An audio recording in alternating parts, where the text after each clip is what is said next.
welcome back to another episode of the Nut Bar Seasonal Anime Podcast. It is the spring 2025 season. We are back with a whole host of new shows, and honestly, a lot of new stuff. Not a lot of sequels, but we are going to start out with those. Well, Chris, you're getting ahead of yourself. We're a whole new team. We're bobbing now. Oh, I don't want to talk about. Oh, yeah, we have some new upgraded visuals, something that we should have done a long time ago for your viewing pleasure. I've been asking about it for years. Adding a slightly more of a visual element here to our thing, so hopefully you guys enjoy that. But aside from that, let's go ahead and go down the line and do some introductions. Yeah. Hey, I'm Juan. Go by Tex-Mex online. I'm a guy. You're a guy. I bet. Like I'd say most of our audience is probably guys. What if it's a girl? Yo, if you're a girl watching the show, hit me up. I hate that. But yeah, I'm the shonen guy. You know, like my brain is very soft, so I like things that are shiny. So you say that. Okay. Hey, what's up? I'm Chris. I don't know how I could possibly follow that. I like watching a wide variety of shows, and I am a bit of a snob, but that just means I have good taste.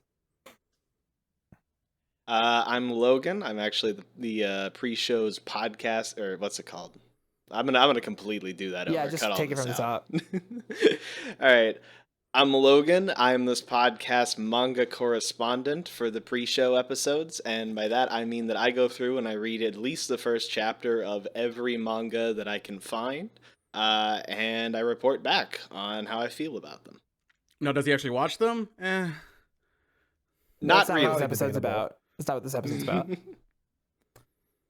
Anyways, I'm Tim. I think I give anime the most chance around here, so by that I also watch the most anime of the group. And yeah. All right. Let's get started. We're going to get into it. We're going to start off this episode with a bunch of sequels. I will not have those visuals on the screen. We're just going to kind of blitz through this list. So these are all the sequels that are coming out.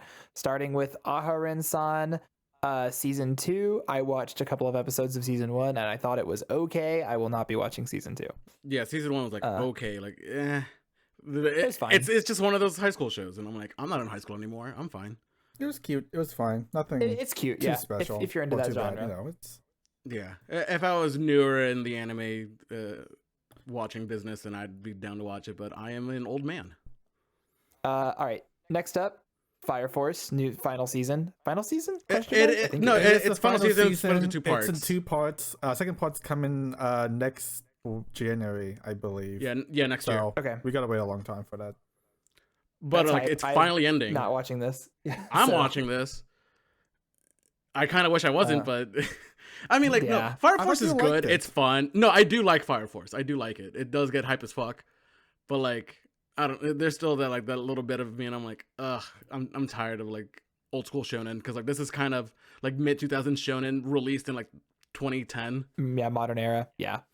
Okay, next up, wildly different, but also kind of a throwback is Black Butler. Actually, wait, no, hold on. Let me go back to Fire Force again real quick. Yeah, go ahead. A bit of a spoiler, but the fucking Soul Eater Moon appeared at the end of season 2, so I want to know what the fuck is up with that. That's kind of a crossover. Yeah. So what the fuck is up with that? Like, if that makes people go check out Fire Force, then fuck it. What's up with that? What's up with the Soul Eater Moon? I don't think we should have included that. Yeah, probably not. That's fine. Okay. But Black Butler season whatever, Midori no Majo, the Green Mage, the Green Witch. Yeah. Yeah, it's Black Butler.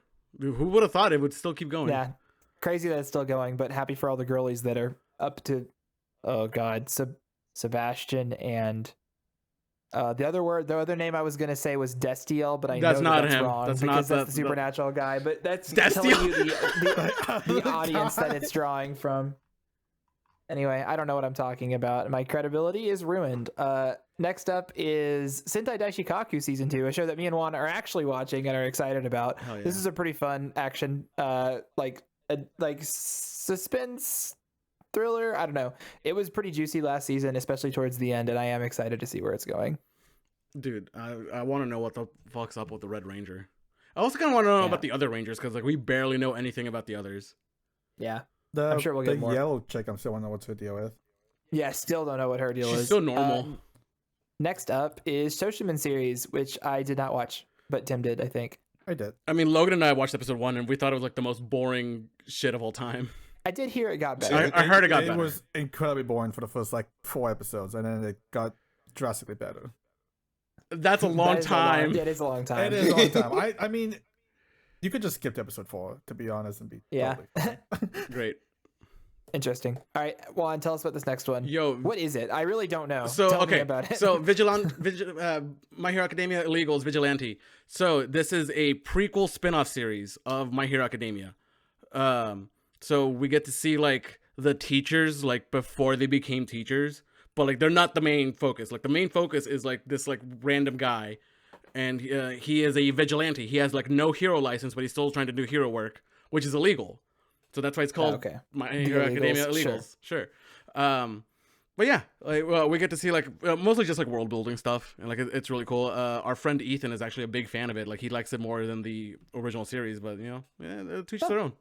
But, I might actually check it out. Yeah, it's a spin-off. To dip my toes. So like you don't have to watch the original series like at all.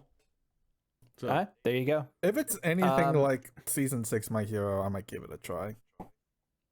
Yeah.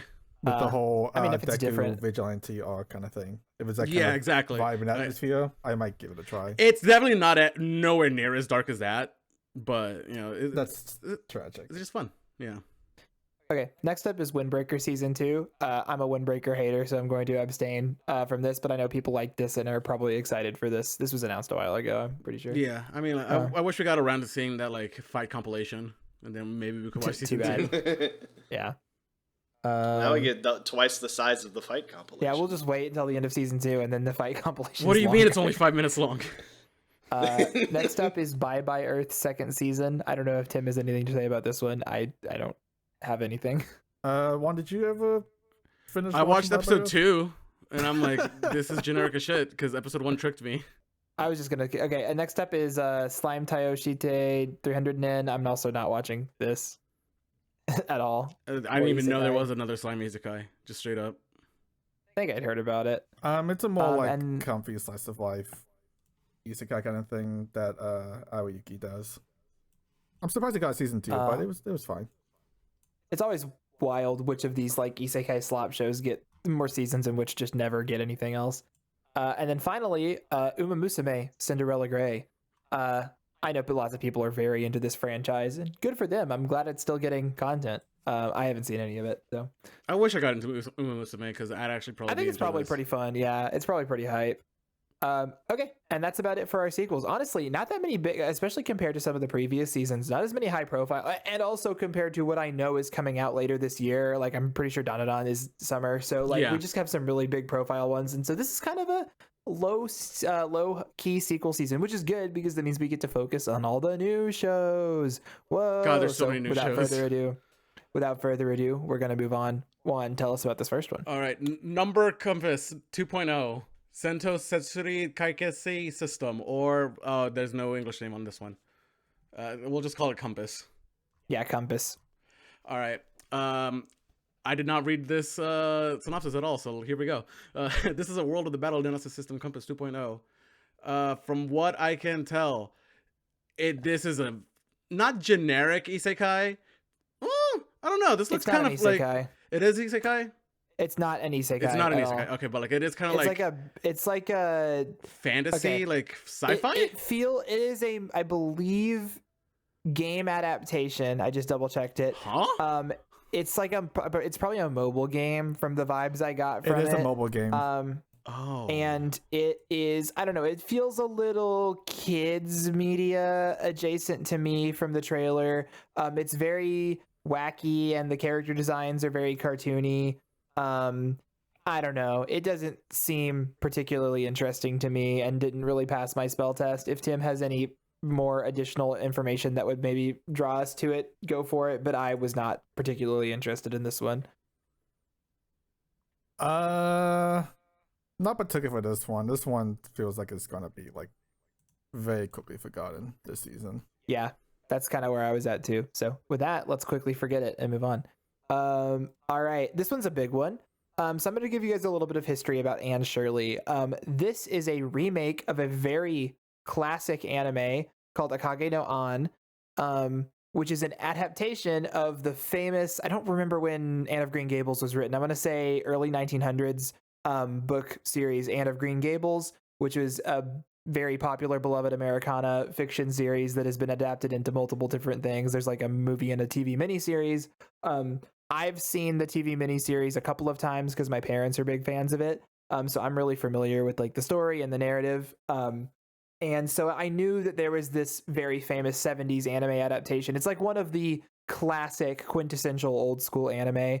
You see like screenshots of it. It was directed by Takahata, one of the two main Ghibli guys, and Hayao Miyazaki also worked on the project as well, though it wasn't like his. I think it was much more Takahata's. In sort of the pre-Ghibli studio days of the 70s when they were both working on TV anime. And so it's got a very distinct art style. The old one looks very Ghibli if you see clips of it. So they're remaking it. And that's exciting for me because I've never seen the original adaptation and I'm down to watch a modern one. The trailer looks beautiful. It looks like they're doing a really good job of nailing the visuals. And I'm curious to see how much it lines up with what I remember of the original story. So that's my Anne of Green Gables spiel. So it's based off of the Anne of Green Gables, right? Yeah, it's an adaptation of the books. Yeah. But like, why does it have a different title though? So like, is there gonna be like maybe like some differences or? No, Anne Shirley's just like the character's name. Okay. I think I'm pretty sure it's her, meant like, to just her be. full name is Anne Shirley. That's like her is Anne Shirley. Yeah. Okay. I was thinking her name was like Gables. And like we'll go into it. She's an orphan that she's like a spunky orphan that moves in with this older couple that were looking for help on their farm or something, but then she's a girl and not a boy like they were expecting, and there's like strife, and so it's a great story. So what's the adaptation the animation like? Very like colorful and pastoral and nice. It fits the vibe very well. Okay. We only have like a 45 second in total of footage, so they're really not showing us much. Yeah, it hasn't been much. A little worried because the studio and director are relatively fresh as well. So it makes me kind of wondering if it's how well it's going to turn out. But you know, it's a classic. It's such a classic. Yeah, I would hope they would do a good job, or like at least try to do a good job with this one. And I'm like 100% definitely watching this one. It's one of the ones I've been looking forward to. So, I'm down to check this out for sure. Like mostly just for the Ghibli art style. Right. Oh, I think this one is kind of doing its own thing and not trying to like one-to-one copy. Right. Not one-to-one, but like definitely like kind of like inspired. You know, if it sucks, maybe I'll go back and actually watch the Takahata one because I've heard it's great too. So, and I should watch more classics. Anybody else got anything on this one? No, let's go. All right. Next up is Apocalypse Hotel. Tim. So Apocalypse Hotel is an original anime done by Science Pictures. It is about this post-apocalyptic world where, like, you know, the humanity is gone, the earth is in like ruins for some reason. We don't know why. And it's not near Automata, we promise. For some reason, there's this hotel that is still running with a bunch of like robots working, you know, running the hotel. And we just follow these robots as they like maintain the hotel, and like hopefully somebody like shows up and, you know, starts the story. They really don't give us much, but it looks interesting. It's an original, and it's by Side Games, and Side Game has known for doing a lot of weird twists with their stuff. If you look back to like Raven and I don't know if you guys remember like the Zombieland initial premise, like the whole idol thing was like completely non-existent. Lead up to it, we thought it was like a horror thing. That was some Mappa, but yeah. But Seiken produced it. But the IPs usually have a lot of interesting twists, so I'm sure there's going to be something interesting with this one. So I'm definitely keeping an eye on this one. I really liked this trailer. It immediately caught me. It's a cool premise. I like sci-fi stuff. This was not on my radar at all, and I was pretty impressed by this trailer just visually. So definitely checking this one out. Yeah, I mean, like the description sounds really interesting. The way you guys have talked about it sounds pretty fun. So I'm down to give this a shot. I'm pretty sure you're on the record by saying you love robot media, and this is robot media. Look. So I figured you at least were obligated to check it out. I'm obligated to check it out. Tim, tell us about this next one. Aru Majo Gashinyu Made is a fantasy show about this witch who, on her birthday, she learns that she has like a year to live, and if she wants to not die, she's basically going on this journey to collect something to save her life. And this is about her going on her journey and, you know, meeting people and experiencing new things, kind of thing. The trailer looks far better than I would have thought from EMT Square, because they're usually known for a lot of very sloppy things, and this is probably definitely one of their better looking things. They kind of been on the rise, I guess, because they also did Shimatsu, and Shimatsu was fine, so maybe they're like having a comeback. But it definitely looks promising. Better than that's about what I said. Yeah, that's kind of where I landed too. I was like, this has potential. All it has to do for me in my book is to be better than Wandering Witch Elena, which I thought was terrible. It looks to be a similar enough premise of like witch going around and trying to help people. So hopefully the main character is more likable. This one is going to be kind of hard to get a read for until I like actually watch it. But also, what's up with the witch stuff? There's like 3 or 4 different witch shows this season. A lot of witch stuff this season. And there was witch stuff last year too. So I guess we're just kind of trending in that the direction. The season of the witch. Except the problem is the real witch goat isn't happening until later this year, and it's Witch gonna blow the Atelier, rest of these mid ass shows out of the water. So, still, I haven't seen this yet. This could be good. I'm probably going to at least check this one out as an episode 1 because I'm curious. But I don't know. This could, like I said, a big range in quality is possible. It's not enough for me right now. Like I'm not seeing any sort of interest, anything that really catches my interest from this PV or like anything from there. It's the Bochi VA. If you guys are interested in that. I'm not a VA snob like the rest of y'all. The woman is called Faust, so I'm just going to assume it's literally Faust, like from the play or whatever. Hell yeah. All right, Logan, tell us about this great new anime about beer and baseball. Hell yeah, brother. When I say that rom-coms are romances that aren't romantic or comedies that aren't funny, this is the kind of thing that I'm talking about. I don't really know how to give this a premise. It's like a guy and he goes to baseball stadiums and he gets teased by one of the ladies who works there or whatever, basically. I think it's supposed to play like a teasing manga anyway.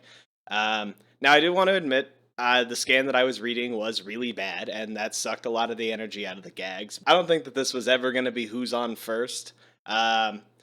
Main character girl doesn't have enough personality to carry intentionally bland main character guy.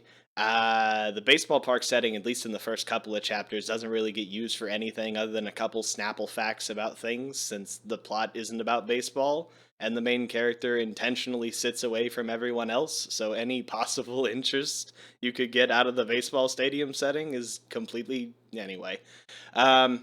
I could compliment a couple of things about the character designs, but I looked at the anime PV and they aren't really there. So there's nothing about this that's good, unfortunately. Okay, but Logan, have you ever had a woman? Have you ever had a woman come up to you and offer you beer? No. I suppose I have. Terrible job. I like baseball. Yeah, I thought you were just going to stop there. Have you ever had a woman? Anyway, I like baseball and I like beer a lot. And that is not enough to get me to watch this show. This looks incredibly bad. This is 100% waifu bait. Like 1,000%. And I just like, I don't think that this cute girl vehicle show, like that the girl seems to be cute and she's cute. Enough. But not enough for me to like check out the show. She's fine, cute, man. But in the way that they all are, you know. Yeah. And it just looks like the main character has zero personality, and I don't even know how we're integrating baseball into it, and I just feel like we're gonna just get a bunch of beer ads, and I don't know, not for me. You don't want the 10,000 Kirin Ichiban ads?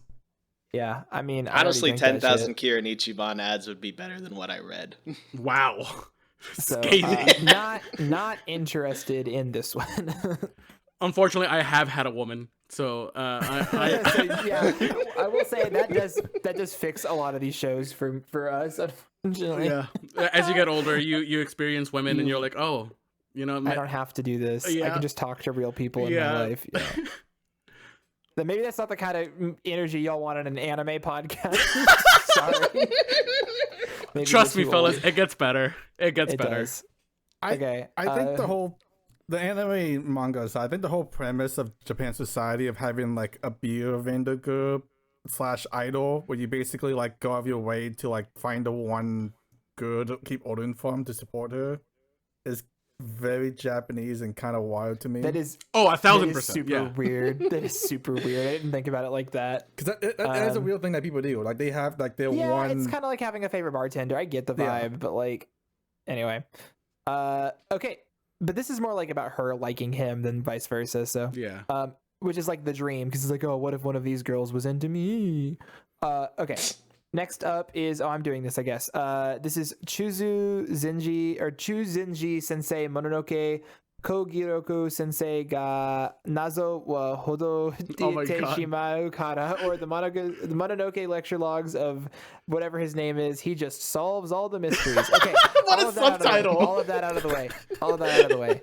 I did actually watch the trailer for this one. This gets a little bit of credit for being a period piece. This is a mystery high school show that takes place in post-war Japan, 1948. So as Japan is rebuilding after the war, and immediate credit for not just being the same fucking high school setting a million times. The main character is a high school girl, and the other main character is her teacher, who I believe is also a detective, or and they are solving supernatural related mysteries. I cannot tell if it's trying to also be a sort of budding teacher-student age gap romance or not. So, I mean, if you like DILFs, I think there's several in this show. I like DILF. The main character is pretty DILFy, because he's got also this like white-haired, like kind of, I don't know how to describe, like silly, effeminate guy character too, who I'm sure there's going to be yaoi if they play off of each other. So this one looked okay to me. I would need to see if the narrative and the writing and the mystery part was actually good before I wanted to check it out, but I could maybe see this one being solid. That's kind of where I'm at. Chris, have you ever had a man? Okay. Have you ever had a DILF? Not yet. You gotta be a dad first. Give me a couple years. I'll get back to you. But no, like this does look kind of interesting. Like you said, like the period piece is very cool. I really love that subtitle. He just solves all the mysteries. That is funny. Well, yeah, I mean, like I'd be down to kind of check this out. I don't know why. Our dear friend Mark, who we mention all the time on this podcast, check out the previous episodes where we just bring him up all the time. This gives me like his kind of show vibes. You know, I do not see where you're going from that. No, I could maybe see it, but I feel like we would need like, to watch the show more. Loose thing. I would not look at this and be like, this is a mock type of anime. Well, I mean, like I kind of did. There's something like about it that like he like gravitates towards these kind of shows. So something about like the art style and like the kind of vibe of it, Yeah, TBD. Okay, let's move on. Juan, tell us about Classic Stars. Okay. Which I don't think is how that's pronounced. I really would just wanted to write this off as just like, oh, it's just generic boy band, idol show, whatever. But then I read the cast and or I guess the character names, and this is a fucking boy band show based on the fucking classical artists, fucking Beethoven, Mozart, Chopin, and Liszt. Fucking what? Yeah. I see. So they have the talent of the great musicians of past, and are transplanted with the gift into their bodies, and so they take on that name. Okay, am I crazy? Yes. Tim, did you watch Classic Lloyd? No. Back in the day. Okay, what's the plot of Classic Lloyd? And isn't it basically the same thing as, like, literally the same thing as this? Or am I getting my shit mixed up? All right, let's look up Classic Lloyd, because I've never heard of it. 2016. Yeah, there was a show from a while ago that I think has a pretty similar premise to this, and it's another. Yeah, no, Mozart, Beethoven. Kagura Sosuke, Kanae Otawa, Schubert, Chopin, Bach. Classicalism kind of action-ish, if I kind of remember. See, the thing is, I think people liked that one, and I'm pretty sure that no one is going to watch this. People like classical? I think the score Classical Lloyd has a 6.4 on Mal. Okay, I feel like I've heard people bring it up, but I feel like it's like those freaks. It's one of those niche shows. The only time I hear it brought up is during AMQ. That is also what I'm referring to, but I didn't want to say it. But anyway, this is a pretty boys idol show, and it looks incredibly boring and paint by numbers. Okay, so, in Classical Lloyd, Beethoven is voiced by Tomokazu Sugita, so yeah, I think that it gets points for that. Yeah. So if you like sexy anime boys and classical music, you can try this, but it's probably going to be disappointing. Hey, my good friend Susanna, I was about to drop her last name because I'm used to saying that, but I shouldn't do that on a public podcast. Maybe don't do that. but she's actually a big fan of shit like this, so I might give this a recommendation to her. Send it her way. 100%. Ron, I like how you say you're not a big Seiyu guy, but you constantly keep bringing the Seiyus up. Listen. No, Logan's not a big Seiyu guy. Juan definitely is. He was just right. But I'm not watching a show based on a Seiyu. That's what I'm saying. Okay. Oh, I'm doing this next one. Great. I'm so excited. This is Danjo no Yujo wa Seritsu Suru Yashinai. Or can a boy and a girl friendship hold up? No, it can't. If the editor who allowed this title to make it not only all the way to publishing from like the stupid light novel that this is based off of, but all the way to anime adaptation should be fired and barred from the industry. I hate this name. Can a boy and a girl be friends? No. Kill yourself. Anyway, sorry. It put me off, so I rolled my eyes so hard. So it's a love triangle. There's a boy and a friend in a small town, and they are buddies for a long time. But then a new girl comes in, and now they are like, I think maybe she was an old school crush or something. I don't know. Basically, a new girl comes in, and then obviously the childhood friend is like, well, maybe I did like, you've seen this before. You know what's happening. This is a very like good production values and looks pleasant. It's JC Staff. Oh. I just don't care. It looks like the exact kind of high school anime I hate, and I will not be watching this, but I'm sure people will tell me it's good. There's another show I feel much more strongly about that's going to happen towards the end of the podcast, so stay tuned. Because that one has really good production values, but I will also not be watching it. Anybody else on this one? No, this is a big no for me. Like, I'm not a high schooler anymore. I'm not someone who wants this kind of stuff anymore. So I'm good. Tim, any interest in this as a romance enjoyer? It's very paint by your numbers, but you know, maybe has some potential going for it. I don't know. You guys all say that, but like the one good. This season, Mark is like enjoying that one greatly, which is the like. Which one? I can't believe I'm married to the girl I hate, or something like that. Oh, dude, that show looked like ass, bro. Mark you really telling me it's good? Mark is eating that show up, so okay, whatever. You know, I've heard some people say they like that one. Yeah, but that is definitely a Mark core show. Okay, moving on, Logan. All right, Gorilla no Kami Kara Kago Sareta Reijo wa Oritsu Kishidan De. There we go. I think I made it all the way through. Oh man, this one doesn't have a name. Wait, maybe something gorilla god, something. Yeah, I don't basically in a world where people get blessed by gods, this girl gets blessed by the gorilla god. It gives her gorilla strength, and she's all embarrassed about it, but she might get to become a knight or something. This was another horrible scan, so I'm gonna try to be gentle. This was terrible. Oops, my gorilla strength activated without my control again. You'd think the gorilla strength thing would be good for a gag, but they only try for one joke in the entire first chapter, and it's main character girl accidentally crushing a sandwich. I spend 90% of my waking hours sitting, and I can crush a sandwich. It's not even like a funny thing to crush. Like, have her like crush the tree she's sitting beneath, or a bust of the school's headmaster, or a priceless Ming vase, or literally anything else. Anyway, with the one thing that could have been fun about the series foiled, you're stuck with a Rudolph the Red-Nosed Reindeer character arc and the promise of a love triangle featuring two pretty boys that look like they all do. I can't recommend this. Hey, I made it through the whole review without making a Gorilla Grip pussy joke. Oh. I don't See, that's the real blessing of the gods.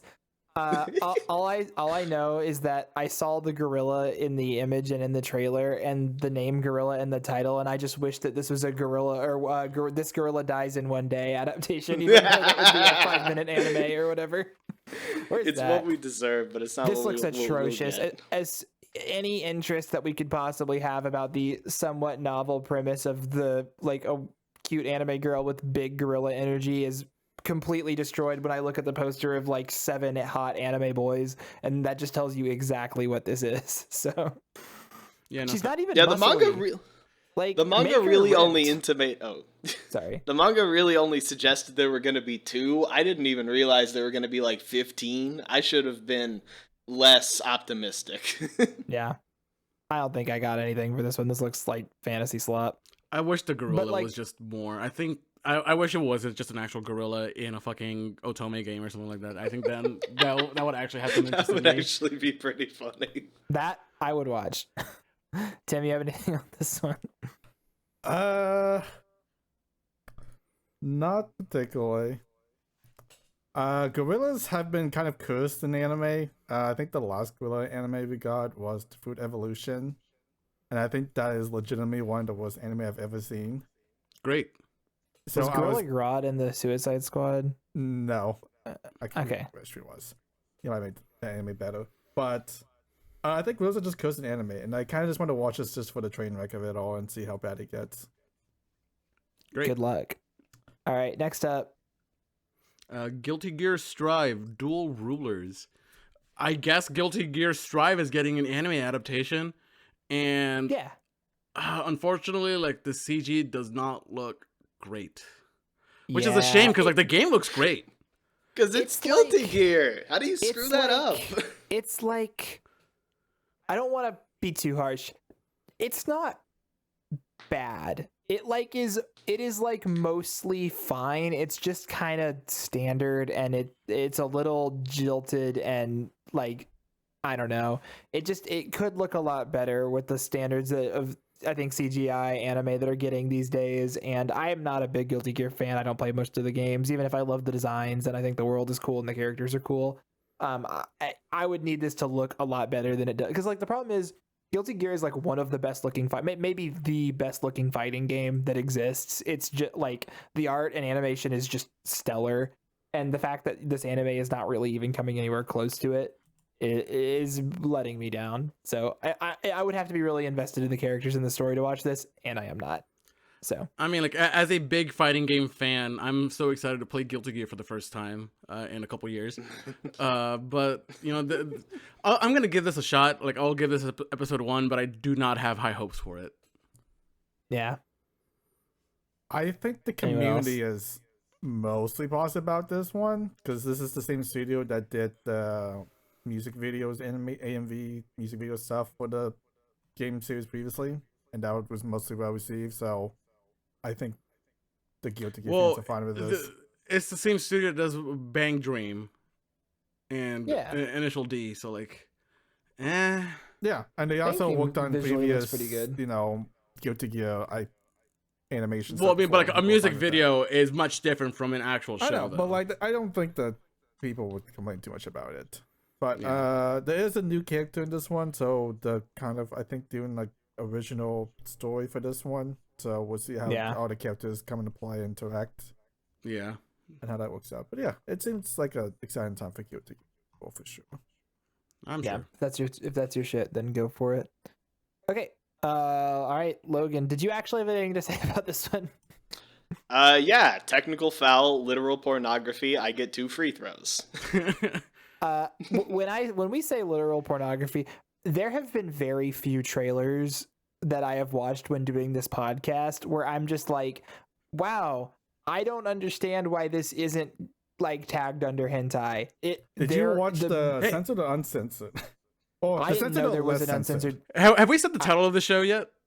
It's High Tech Kudasai Takamine-san, or please put them on, or let me put your panties on, or something. Yeah, like that. let me put your panties on, Takamine-san. The premise is that she can basically time travel by taking her panties off. Oh, well, and I just want to say, her tits are out in like most of this trailer. It's just porn. It's just pornography. Like, I think Logan you watched like, the less censored version. Yeah. It was crazy. I don't know. Anyway, it's pretty risky. If you want to watch this kind of thing, I mean, like, it's fine. It's basically a hentai doujin plot anyway, so go for it. Goon to your heart's content. But this is not real anime. Let's not get it twisted. Listen, there is a group among us called the Ecchi Bros, which, if you haven't seen previous podcast episodes, if this is your first, we have a group among us called the Ecchi Bros, and we watch the ecchi shows a lot. It's been a while since we've actually had a good, decent ecchi show, and a lot of the good ones are just like straight up porn sometimes, and I think this one's it. I don't know, man. 2 years ago, this doesn't look interesting. Before this anime was even officially announced, I went to our little Ecchi Bro group chat, and I told the gang that we were going to watch this one as our ecchi show. Wow, it's been 2 years in the making. Tim has been waiting in the woodworks to see me scream at the actual porn that we're about to watch together as a group. Exactly. Nothing like watching porn with your bros, But this isn't like exciting porn with your bros, like the interspecies reviewers one or whatever. Chris, did you forget about the dog one? Girls. Oh god, the dog one.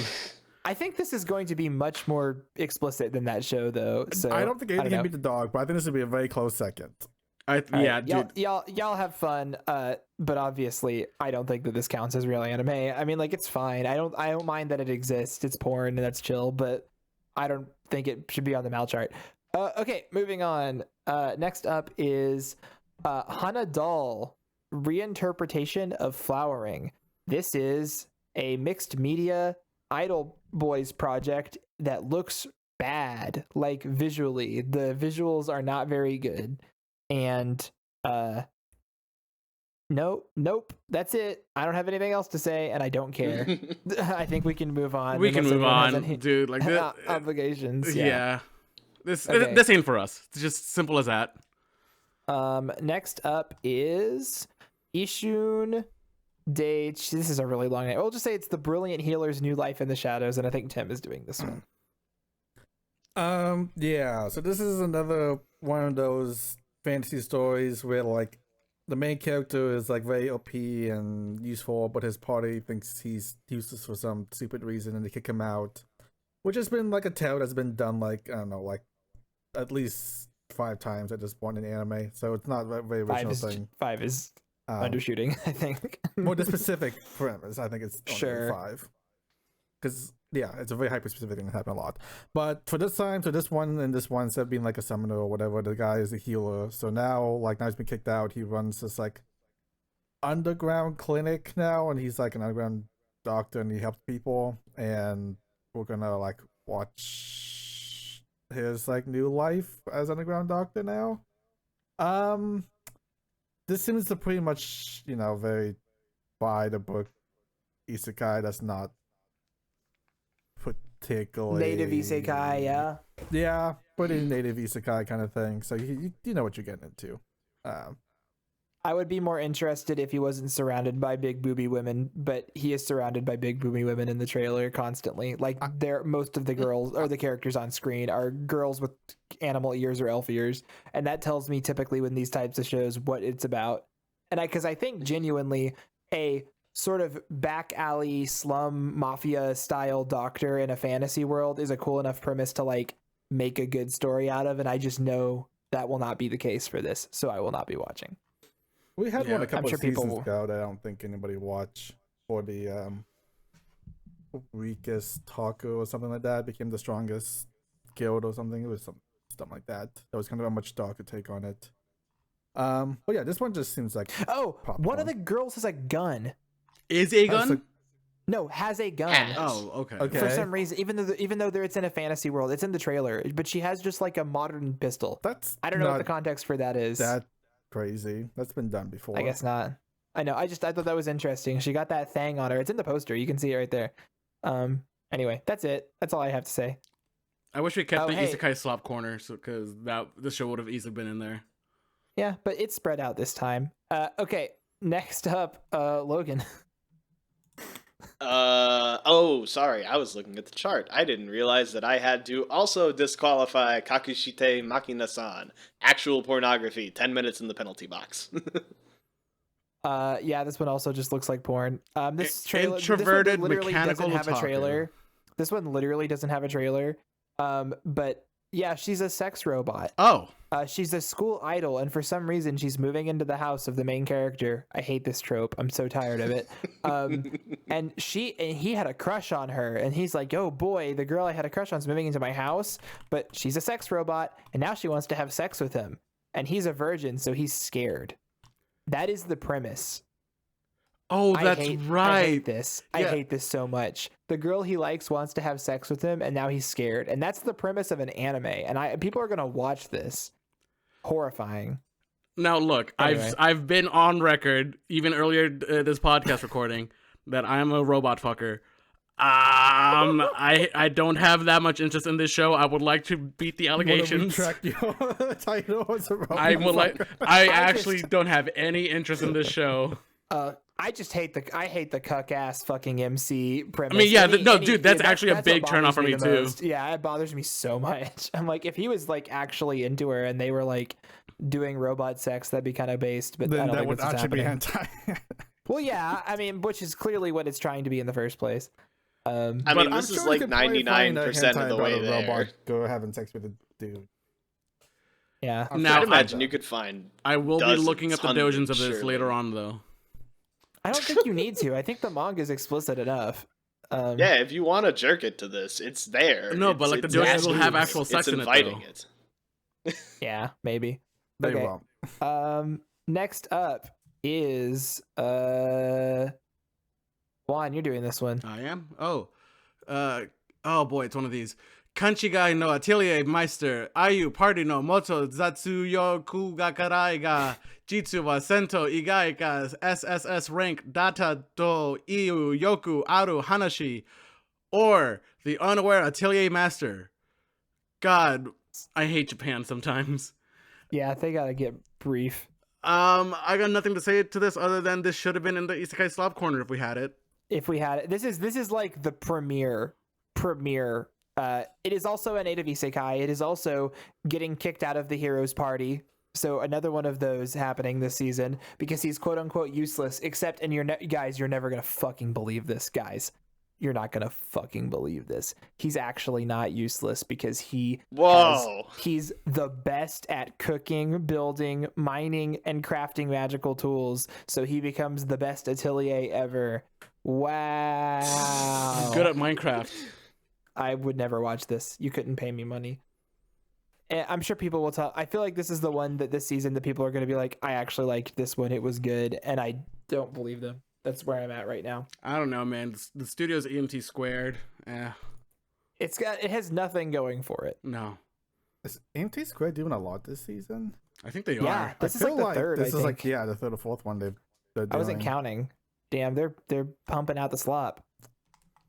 Yeah, slop makes money, I guess. Oh no, this was the one that I was a little bit more interested in. Okay, who's doing this one? Is it me? It's Tim. Oh, it's Tim. Okay. Juan, you want to say the title for this one for me? Sure, I guess. Kanpekusugete kaiwaiga ga ganai to konyaku haki serata seijo wa ringoku ni urerara, or the too perfect saint tossed aside by my fiance and sold to another kingdom. Oh boy, it's one of these shows. Yeah. So this is gonna be basically our main character is a saint, and she's like very, I don't know, powerful and perfect. Nobody loves her.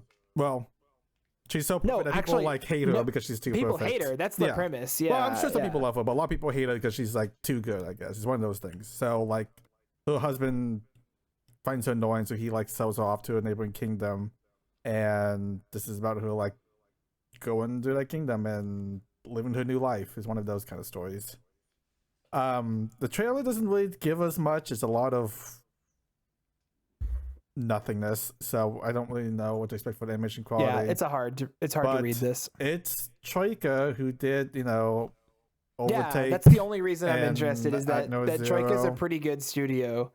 So, probably, I mean, the premise is not the worst thing I've ever read. And yeah, I could see it being interesting. I just what I'm having trouble figuring out is if the main character is actually annoying or deserves her treatment. No, I think she's gonna be the perfect girl saint kind of character, a perfect little princess, show, yeah. And everyone's just oh, she's so annoying. But why is her? If she was like that, then why is her fiance? I don't know. Is her fiance just a piece of shit? I don't know. It's like one of those things where your other half is too competent and too good at everything that you get annoyed because you look bad in comparison. I end up hearing that this is good. I think we were talking in a call last night, and Ethan said that he had a friend that was reading this and liked it. Even though he admits it's a little sloppy. I could maybe check it out just because it's Troika and because it's probably going to have higher production values. I might give it a chance, but No, I'm not giving this any sort of chance. I could give a shit, dude. Yeah. Too long of a title. I don't care enough. you can't just make it about the title. Disqualified for one now. That's really funny. Mushoku Tensei is disqualified now. Konosuba has a really long title. No, but no, it does not. Okay, you're gonna make me look up. Konosubarashi, it's the blessings of this wonderful world or whatever. Anyway, it's pretty. It's kind of long. God's blessing on this wonderful world. That is 6-7 words. This one had 12 words. This one had 15 words. Motherfucker. Sure. Double the length. Okay. Next up. Oh, I'm doing this. Speaking of DILFs, we have another DILF vehicle show. This is Katai Naka. Well, it's an isekai slop. Katai Naka no Osan Kensei ni Naru, or From Old Country Bumpkin to Master Swordsman. It's also a native. Well, it's not an isekai. I mean, he does look really hot though. Oh fuck. Okay, so basically, he is a sword instructor at a dojo in a rural backwater village. He used to dream of being a master swordsman, but obviously he's gruff and he's out of the game. But then he gets summoned by a former pupil, and he's now the instructor of the special Knights of the Liberation Order, who are all hot girls. They're all hot women. And so now he's got a bunch of young girls that are training under him. But he's like, I'm too old for this shit. And also the last line of this synopsis is, and will he ever get a moment's peace away from his adoring students? So yeah. Anyway, DILF harem. Fellas. I'm not the target audience. Can I say how much I hate myself that I'm being tricked into watching this show by fucking DILF? It's Studio Passion. It's gonna be ass. Oh, it's Studio Passion. It's Passion. Fuck, dude. Oh. But the dad is so hot. Oh my god, I can't believe I'm being tricked by this. I'm giving this one episode. I hate myself. I'm giving this an episode. Right now. I hate myself. Why is everyone quiet? Where did everyone go? We're just letting you stew in that one for a bit, brother. Okay, well, that's. I can't wait for your review. This one might be fun as long as it goes over not constantly on him 24/7. Yeah, I hope to God. Tim, I got give me some less bad girls. news. Give me more DILF. It sounded like it was. It sounded like it was not going to be like that. I know, sorry. and that makes me very upset. Okay, Tim, take us away. Flo is doing the ED though. Yeah, wow. Flo's doing the ED. I think it's one of the old songs, though. Oh, is it? Okay. If I remember correctly. So, all right. Why don't you tell us, Tim, about this next one, which is probably one of the biggest shows this season. Yeah, definitely the most high-profile show of the season, maybe. Yeah. So this is Kido Senshi Gundam I don't know how are we supposed to pronounce this? I have no idea. Let's just call it GQX. I think the user not meant to be pronounced. You think? Yeah, I think it's just Gundam GQX. I don't know how much I can say about this because I don't think I'm the only one who has seen the movie. And the movie, there's a lot that is not mentioned at all in the PVs that is very high, kind of spoiler that I don't want to get into for you guys. I don't know if you guys have been spoiled at all for this one, but to give a little bit of context, is a brand new Gundam done by Studio Sunrise, who does all the Gundam stuff, and then Studio Kara, which is basically the remnant of Studio Gainax that made that they moved from Gundam to just one. So everyone who worked on like Neon Genesis and all that stuff is doing like a team up on this one. It's a very high profile because not only that, it's like because you get like people like Hideko Anno, who is like not done anything other than like Eva, coming back and working on this one. He like specifically wanted to come back and work on like specific sections of this movie, and you can definitely tell which section he did. And it is okay. I'm going to move the car. Not a great series to go into as your first Gundam. I told the group here, I think I'm going to tell everyone else now too, that it is really preferred if you've seen like a little bit of the OG Gundam a bit, just because there is going to be some ties and reference to it that's going to be pretty significant to your enjoyment. If I may interject here real quick, Tim, because I'm seeing here in the cast of like the characters of the show, and they just have like the OG Gundam character designs. There are some references to some of the OG, which is why I say it is pretty impaired that people watch some of the OG, because they are mentioned and brought up in passing. It is connected to the original UC timeline. What was I saying? That being said, the movie is not like the first 3 episodes. It's some weird special edits. Maybe like they like edited better in the TV show. But regardless, I think I would highly recommend people watch a little bit of OG Gundam before they watch this series. Which no one in this group, you guys would not do that, but oh well. No, I mean, we're probably gonna watch the show as it's coming out. I mean, like, I definitely still want to give this a shot. Like, it is mainly because of Studio Kara working on it, which is crazy that they're back. It was a very hype movie. I would say half of it was for like the OG fans, like the classic, characters, and then the other half is more for the like newer generation kind of thing. It kind of felt like they were kind of trying to tie in and pass the torch of Gundams. But yeah, it was exciting, a bit confusing because I did watch it without any subs, but I'm very, very excited for this one for sure. No, I'm being completely genuine. You said like we should watch like some original Gundam beforehand. Since you already know that my only frame of reference is Witch for Mercury, how prepared am I? Great. You're so fucked.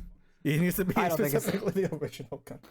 I don't think it's that big of a deal, Juan. I think it is that big of a deal. I'm going to be very honest. It's kind of big of a deal.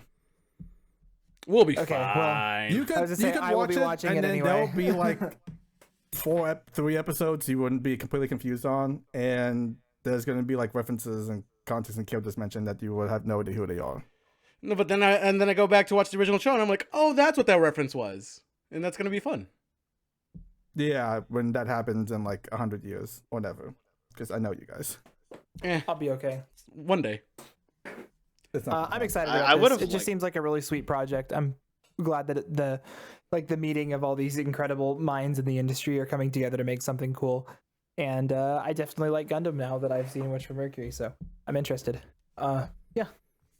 All right. I would have liked to have seen 79 before I saw this, but they didn't really give me enough runway time, and so I didn't have a chance to. But I'm gonna watch this because I will follow Hideaki Anno anywhere. Yeah, might as well. Okay. Next up is a manga.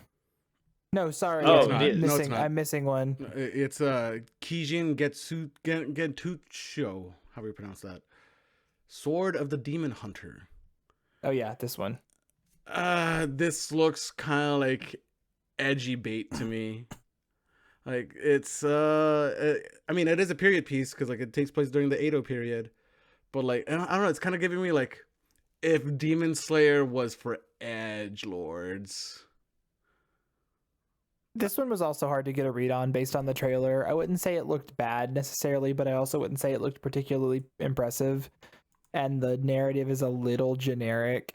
Like, apparently he travels through time, and that's kind of interesting, I guess. But yeah, it was hard to get a read on this. We just watched Sengoku, and that is like such a similar like fantasy period piece type beat, and so I don't know if this is something that I'm going to be spending time with, basically, unless I hear that exceptional in some way. I got no interest in the show. Anything else? Looks like not.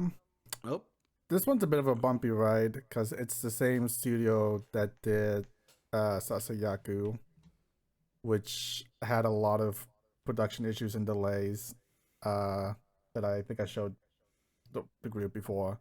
And it was originally supposed to come out last year, but it got delayed many times. That's so crazy. The production was a little bit rough. I think it was supposed to come out like summer 24. And it got delayed to like spring 25. So it's a bit of production. It's Yokohama, so it's not great. So I'm just hoping it like makes it out in one piece, considering Sasayaku like bankrupt the company. And not this great. one might be next, so we'll see. Okay. Ominous. All right, next up, Logan. Tell us about this show. Yeah, so Kowloon Generic Romance. This feels... I should preface this by saying that I don't tend to like romance. This does feel smarter than the average romance, though. Not smart enough to get me through the door. I still have basically no sense of why this girl likes him after 3 chapters. But there's some good use of symbolism and some neat hints that this isn't going to be precisely as generic as the name implies. But enough about the boring last 2 words. Let's talk about the first one. Kowloon Walled City has a long and complicated Wikipedia page, and it was one of the most unique places on Earth, so why does every scene in this manga feel like it could take place pretty much anywhere? Like, occasionally there are panels that'll use the, like, cramped spacing and strange blocky architecture to good effect, but it could do a lot more. There are a few hints of sci-fi that I don't mind the story leaving at the level of weird implication for now, but it's annoying that it's the only setting detail to latch onto when we're talking about the densest city in human history. Also, and maybe this is just me misunderstanding that long and complicated Wikipedia page, but it's kind of odd to set your story in a famously lawless city and then give it an obviously suspicious government. But sure, whatever. This was a lot better than I was expecting from the title, and if you're more tolerant of romance broadly and 2 people who clearly don't like each other just deciding that they do like each other romances specifically, then you might like it more than me. I'm probably not going to watch it unless you guys come back and tell me it's that heat, but I won't make fun of you guys for watching it. Hey, Logan, I think this is where the pre-read kind of screws you over, because the trailer tells us a very different story. Did I get to this one when we were watching it last night, Logan, or not? I was half paying attention to it. I think this was before. Yeah, this is a really solid looking trailer. I quite liked the visuals of this trailer. It's the author of After the Rain, which is a May December romance that I didn't watch. Yeah, it looks if it is ringing. The art style looks familiar to me. Yeah. This is a cool enough premise that I think I was always gonna at least check it out. Even if maybe it's a little like softer at the beginning, but the promise of like a romance in a unique setting that develops into something like weird and sci-fi-esque is more than enough to get me on board. So I'm in.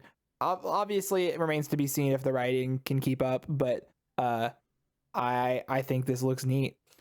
I mean, like the trailer makes it look very interesting. That like it's a like kind of generic romance, and then like we pivot into like a mystery.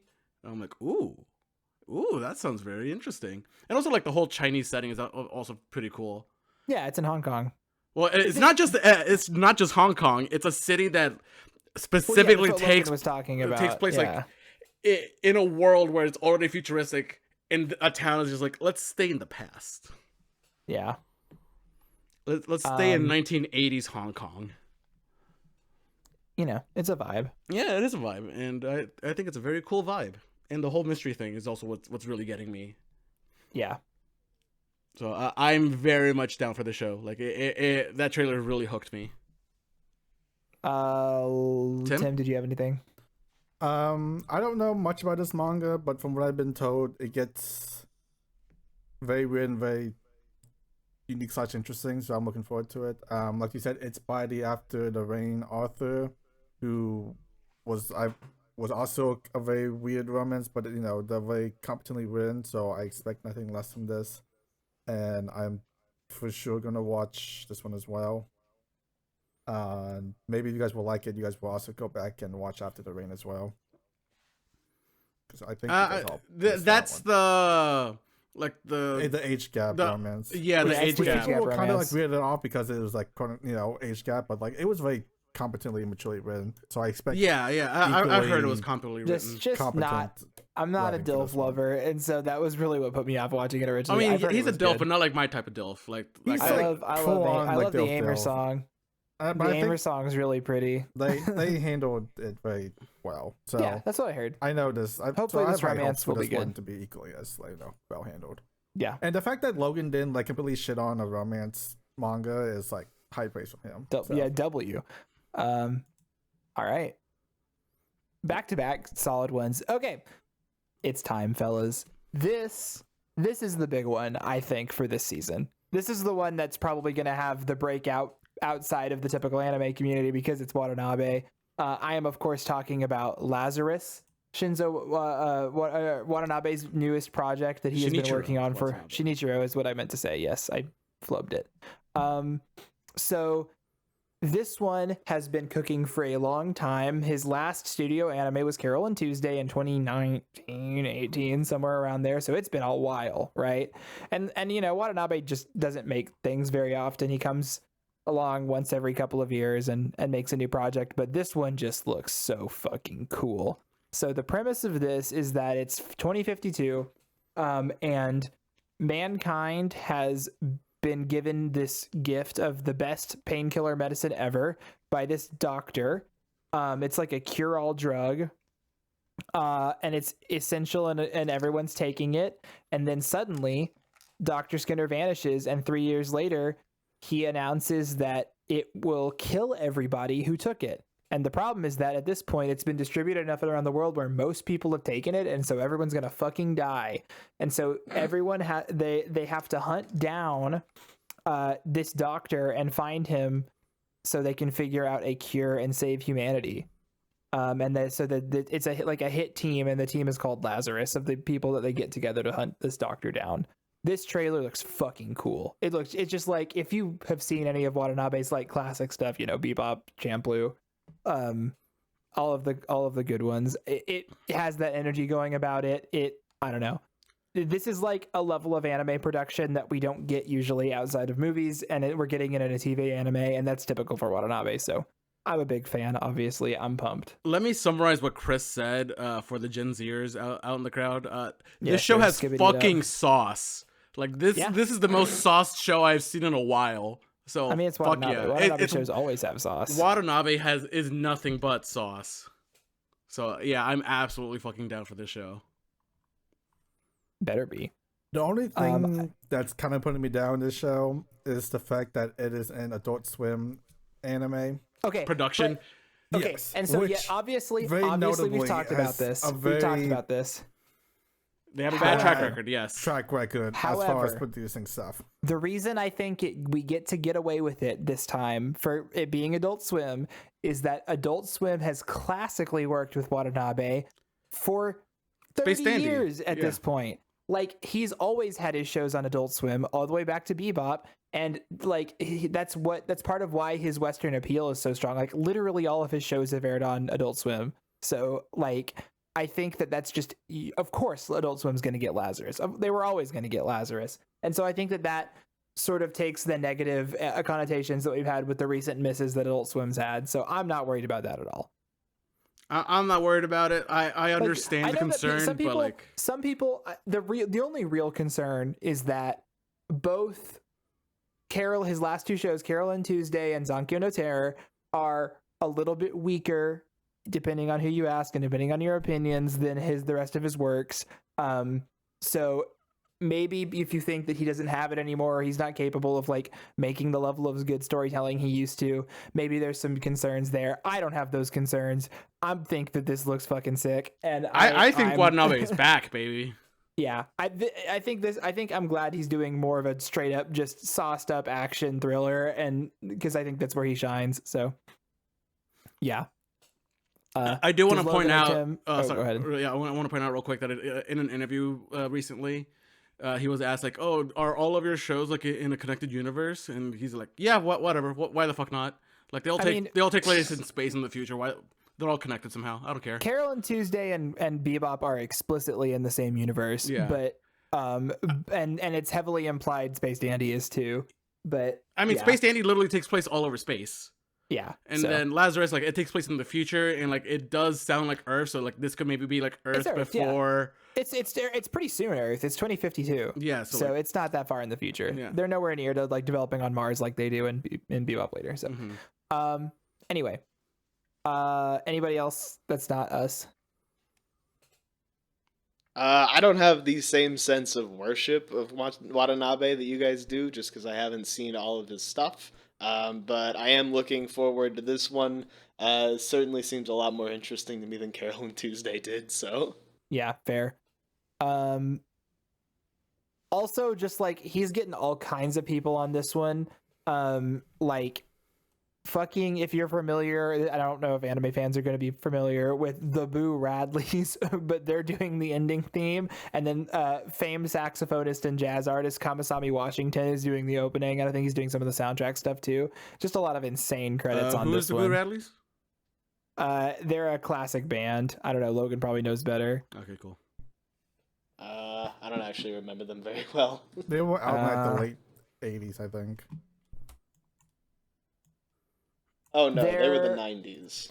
And you should know because they're a shoegaze band. Britpop, yeah. Anyway, whatever. Okay, so yeah, just sweet.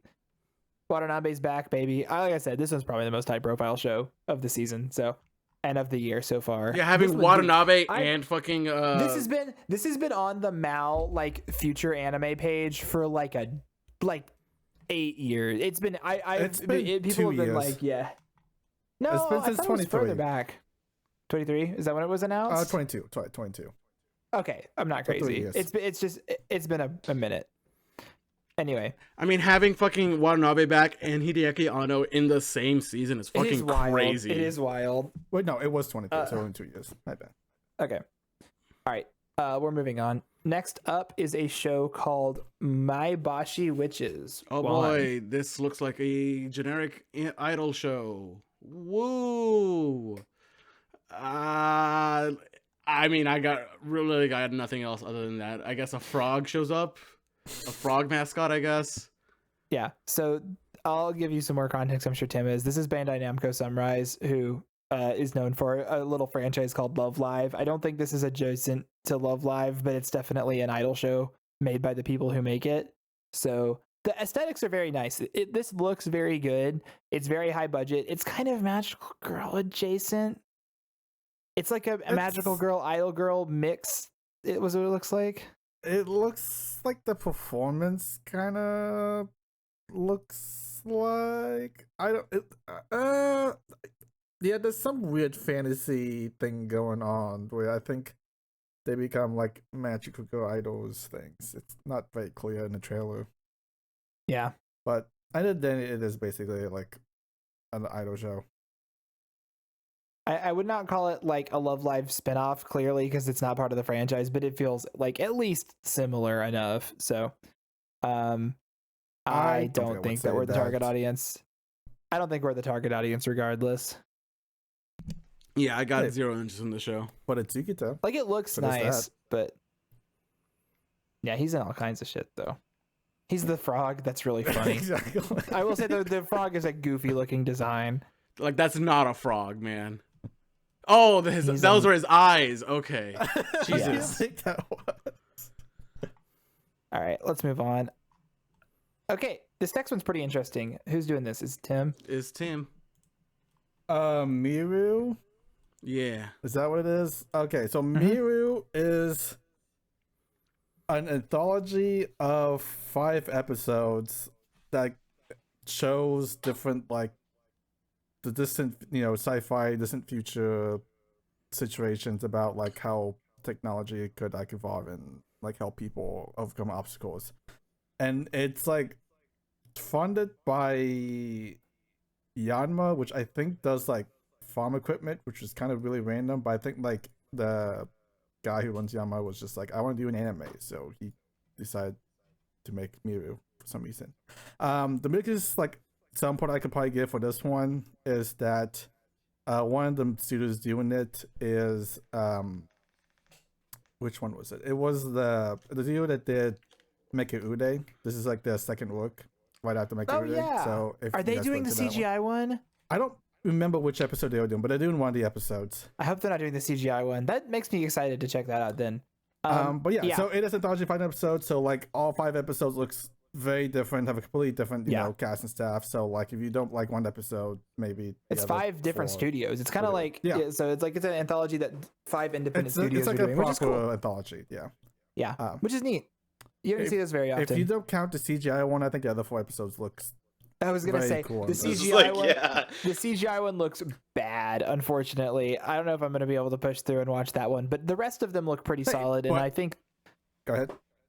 I was gonna just say the novelty of doing this sort of an anthology project with a like connecting tissue theme is interesting enough that I'm probably gonna watch this. This seems like cool enough to check out. I was kind of depressed as an anthology, so you could just always skip the CGI episode and watch the other. Exactly. 4. If it sucks ass, you just turn it off, and you don't miss anything. I mean, it's only 5 episodes. Why the hell not? I guess I'll check. Yeah, exactly.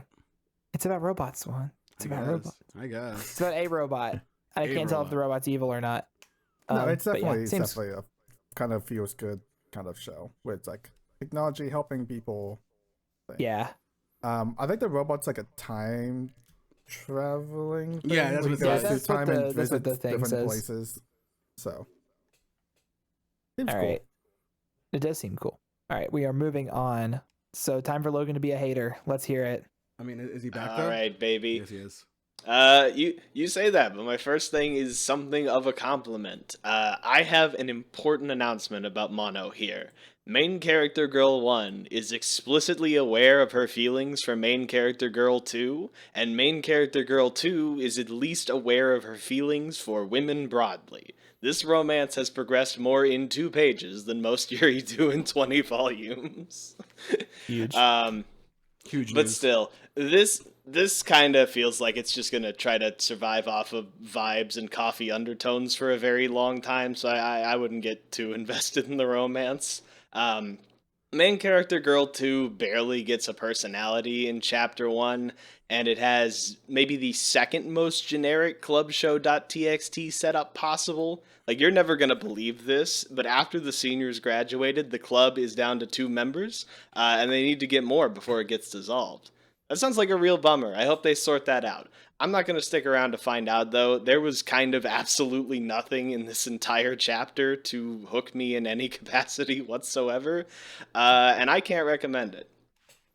We hate Logan in this house. We really do. It's okay. Anyway, so this is a it's by the Yuru Camp guy. You have to love it.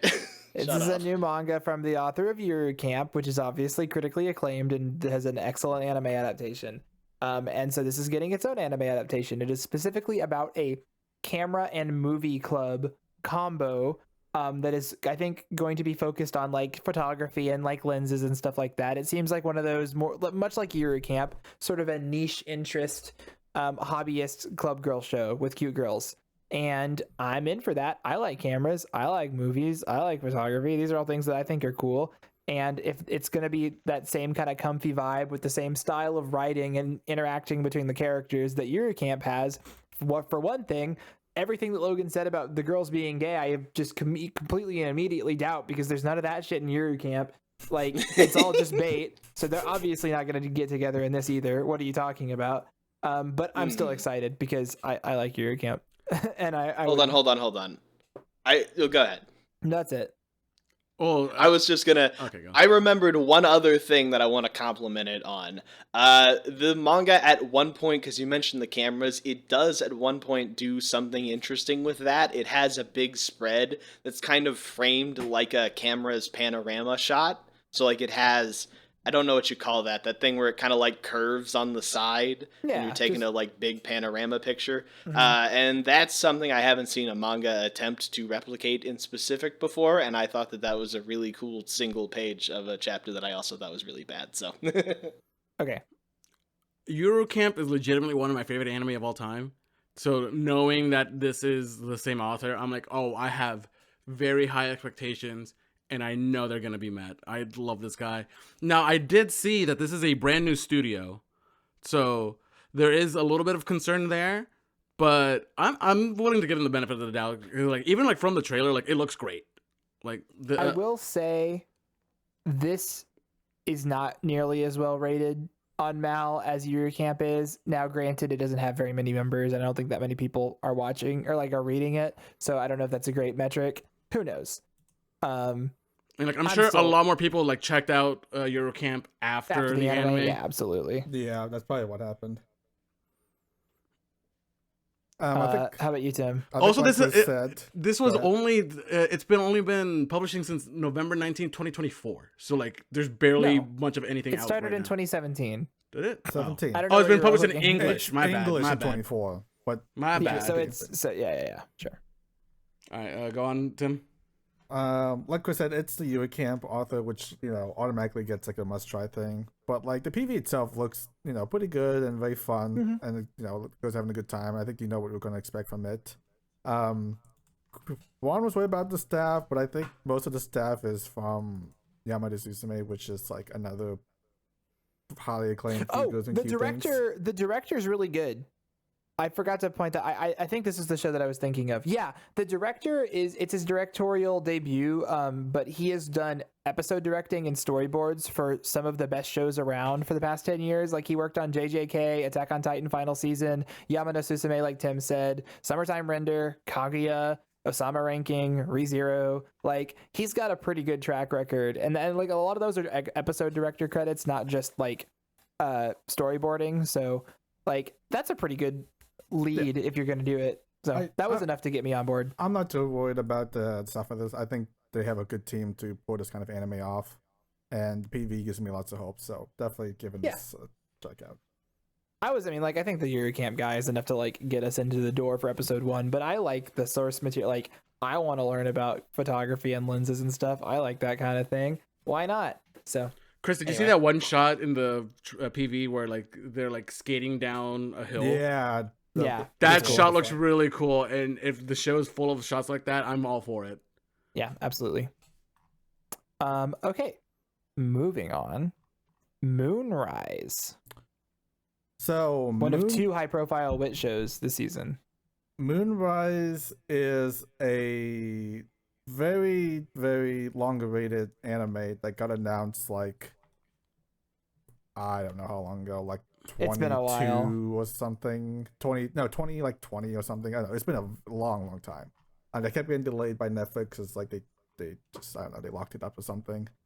It's a story written by the Fullmetal Alchemist author about this sci-fi thing where the world is governed by an AI, but there's like, so do you have like this like perfect happy city that everyone lives very good lives, but everything outside the city looks kind of like awful lives. So this is about like a terrorist trying to like attack the moon city where the perfect AI lives, kind of dealio. It seems like a very like kind of high-paced action sci-fi kind of show, and it looks pretty exciting. It's done by Studio Wit, so they know how to get they have a really good reputation for action type shows between like Attack on Titan and like Vivi and stuff like that. And it looks pretty exciting despite the lack of new footage, but I have high hopes for this one as well. I think that's just because it's Netflix and they don't tend to show as much off. Oh yeah. No, I don't remember putting this in my plan to watch, but I guess Past Me was onto something, so I guess I'm gonna watch this. Yeah, it's because it probably got announced ages ago. Yeah.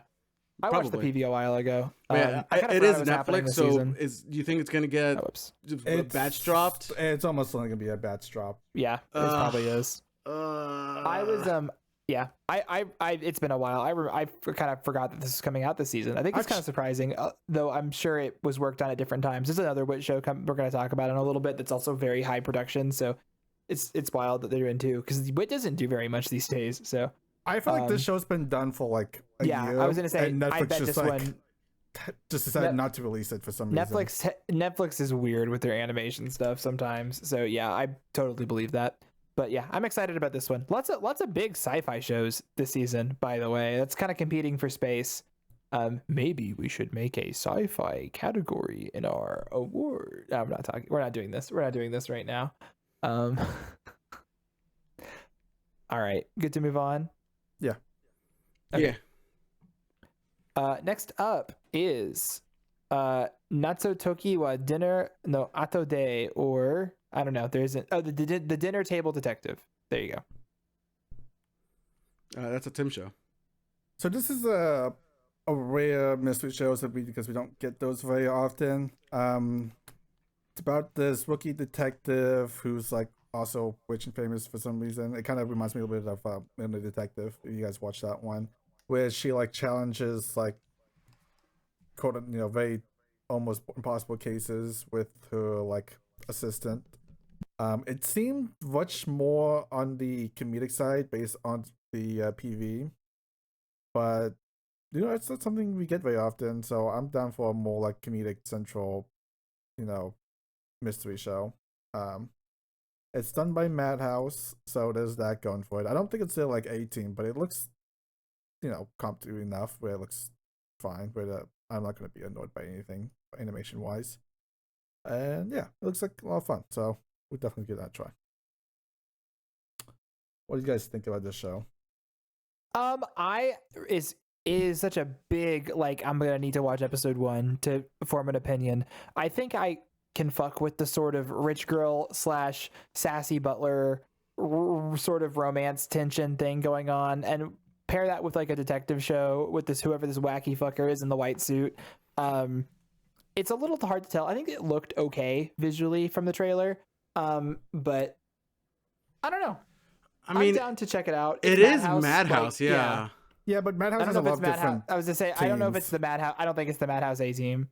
No, this is probably like their B or C team. Madhouse, but it's Madhouse, and it's Madhouse like competent enough where I don't think I'm gonna be annoyed at the animation or like have it detract from my enjoyment of the show. But I don't think it's. I think there's enough like narratively here to maybe like make it work otherwise. So and it's a novel adaptation too, which is pretty rare to get.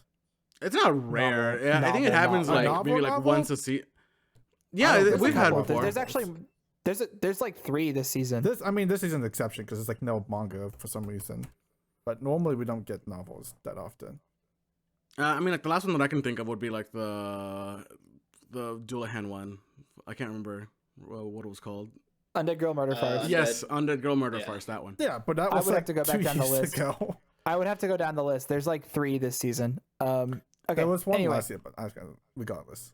I do want to point out the voice actors for the main 3 characters: Kaiji Yuki, Mamoru Miyano, and Kana Hanazawa. Like as soon as I heard the guy with the white suit talk, I was like, "Is that Mamoru?" Miyano is very apparent in this one. He's doing his voice that he does. Oh, he's doing the Miyano voice. Hell yeah! But that's a great cast. So that's a good. This type of show feels like a talkie kind of show, and I think having a good cast like that is pretty essential. And it's on the comedic side, which is going to be perfect for him. And I think Kanahana would be good this one too. I had no real interest in this show beforehand, but now that we've talked about it, I'm like, you know what? I want to get us an episode. Yeah. Okay. All right. Let's move on. Logan, tell us about this next great one. I'm so excited. Yay. Ninja Tokoro Shia no Futari Garashi. Every season, there's a comedy that just completely fails to make me laugh. But this is the first ever that made me worry I was incapable of feeling anything at all. Like, every time I opened it, the world went gray around me. I had to take it one page at a time. It was so boring, I put it down to focus on my job at one point. Yeah, it's tough. I guess the premise here is that she's an assassin and she's disgraced for some reason that I didn't really understand, ninja, and they do nothing? Like, the trailer might have you believe that they, like, kill people and do assassin cleanup stuff, but they really just, like, stand around talking, and the assassin girl is, like, mean, and that's the only thing that happens in the entire first 2 chapters. Sometimes the panels don't even feel like they go together. Like, there was a part where I turned a page, and I thought that I had, like, missed a couple of pages, and I went back and forth, and no... excuse me. No, the continuity was just that bad. Yeah, I'm gonna go with cannot recommend for this one. All right. Tim, do you have anything to say about this one before I go? Oh, yeah. Tim is up getting a drink. He's not there. Okay, I'll talk about this. So for some fucking reason, Studio Shaft is making this anime. Shaft? I forgot about this. Yeah, Juan. It's the B team. It's the Magia record director. But like, it's still Shaft. Speaking of Hana Hanazawa, she's doing the VA for this one as well. Oh Lord, is that another Hana Hanazawa? And she's singing the theme song too. But like, I don't know. This one looks okay visually. It's got some pretty good animation in it that you would expect from Shaft. It's got a little bit of that Shaft energy and sauce in it just from the visuals trailer. But like, I'm with Logan. I didn't love the premise in the first place. I was having trouble. I don't know. I feel like this is a show that people are going to tell me is a lot of fun and good just because it's Shaft and like the girls are cute or whatever. But I have my major doubts, especially after Logan's less than glowing review of it like that. I mean, I do hate that I had zero interest in this show, but then you told me it's Shaft. I'm like, okay, I kind of want to check out episode 1. I mean, Magia, I hate to be this way. Magia record was not good or worth watching. No, it was. Well, I mean, like, I wasn't watching it it because of Shaft. I was watching it because it was Magia, because it was Madoka related, you know? And it's just so weird. Shaft is like, hasn't made anything. Like, the last thing that Shaft made before this was fucking Monogatari off and Monster season. Like, they have not been making shows except for their big bangers. Like, Magia record was one of the most recent ones they made, and then there was like that and the Ruby show, and then the Monogatari show, and then like Well Purchased Night is coming out eventually, and Virgin Punk is the other big one that's coming out, and like then this randomly, and it just feels so low profile compared to a lot of what their other stuff has been doing recently. Like, I don't know what makes a studio like Shaft, like that is working on some of these big high budget productions, come out and do a manga like this. I don't know, it's weird. I mean, they randomly do like very random stuff. Like they did the Strike Witches spinoff for some reason. I forgot they did that. Yeah. They did like quintuplets for like a special or something for some reason. Yeah, but that was just a special. That wasn't even like a main thing. They did the Strike Witches and stuff. And then they did like Bishonen Tanteidan, which but that was but hold on. But Bishonen Tanteidan was like one of their good directors, and it was peak. It was good, but I would still argue that it was kind of a random show for them to do. Yeah, but it was a like high profile. What's his name? Yeah, book, I know. So it was Nisio, whatever his name is. Nisio Isin? Tanteidan. Yeah, you should know that. Yeah, the Bishonen Tanteidan, the show you watched on. No. I was correcting Tim, but like I thought we were talking about another show that Nisio Isin did. And I'm like, wait, what? No. Did I miss one? We're just talking about like stuff Shaft said. Anyway, I don't know. I'll probably watch episode 1 just out of morbid curiosity, much like Juan for this one. Just cause, but like I don't know. My hopes are not high. Oh, all right. Yeah, I don't think Shaft is gonna be enough to convince any of you guys that this is gonna be a good show. But you know, it's Shaft, so at least this would be a competently made show. So it might be fun for me and maybe Mark. I was about to say this is a very Mark horror show. I do not see you two enjoying this. I don't agree, but whatever. Okay. Next up is Slop, who's doing this one. I got this, Slop, baby. Ore wa Seikan Koka no Akutoku Ryoshu, or I'm the evil lord of an intergalactic empire. Yay. It's an isekai where the guy gets reborn as an overlord, and it's in space, I guess. Yeah, I was gonna say, just because your fucking reincarnation isekai show has the twist is that it's a mecha sci-fi show doesn't mean it's not slop. Everything else about it is slop. Everything else. I hate it. He's a Shota and he's surrounded by big titty women and he's evil now, even though he was good in the thing. But then actually him being evil, he saves everybody because it's I don't know. I hate this shit. This makes me mad. Fuck this show. I mean, I do think that the mechanic girl is hot, but otherwise it's not enough for me to check this out. This is just pure slop. I don't know if we have. I don't think we got anything else to say about this. Yeah. Next up is one of the funnier names on here, which is Princession Orchestra. Oh God, it's another like magical girl idol show. Yes, it is. Yeah, this is another magical idol kind of show. Um, it's done. Well, it's not done, but the music for this one is the same one who does the Symphogear music. I don't think it's the same director as the Symphogear people, but you can tell that it's like trying to like imitate to be like a spiritual sequel to this one where it's like girls singing and fighting at the same time, which was like the big uh sound point for Symphogear, and you could kind of see that in the PV. Unfortunately, it's Silverlink, so the animation is not like phenomenal, but it still might be fun enough for people who like are missing out on Symphogear kind of adjacent stuff. I don't know, it looks fun enough, but definitely for like music / idol heads and not really for you guys. Yeah, no, I don't need to watch a middling idol knockoff show. Okay, speaking of, but I would watch a music show about rock and roll in a girls' school. So Logan, tell us about this next one. All right, Rakwa Lady no Taishi Nami Deshite. I definitely screwed up one of those words bad. One, what does it mean? Rock is a lady's modesty, which is a pretty baller name, honestly. It is. Well, I didn't understand. I thought we were talking about a literal rock until I read it, and I was very confused. But this was really good to read after the ninja one because there were parts of this that reminded me that I could feel something. The loose, flashy art style that gets used during the performance scenes is really good.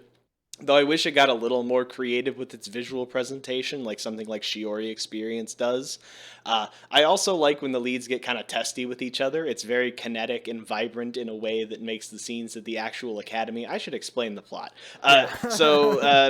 Main character girl 1 is like her mom married into a rich family, and now she feels she's going to rich people's school, and she feels it's her responsibility to like act like noble lady or whatever. But she used to hang out with her slacker looking dad and play guitar.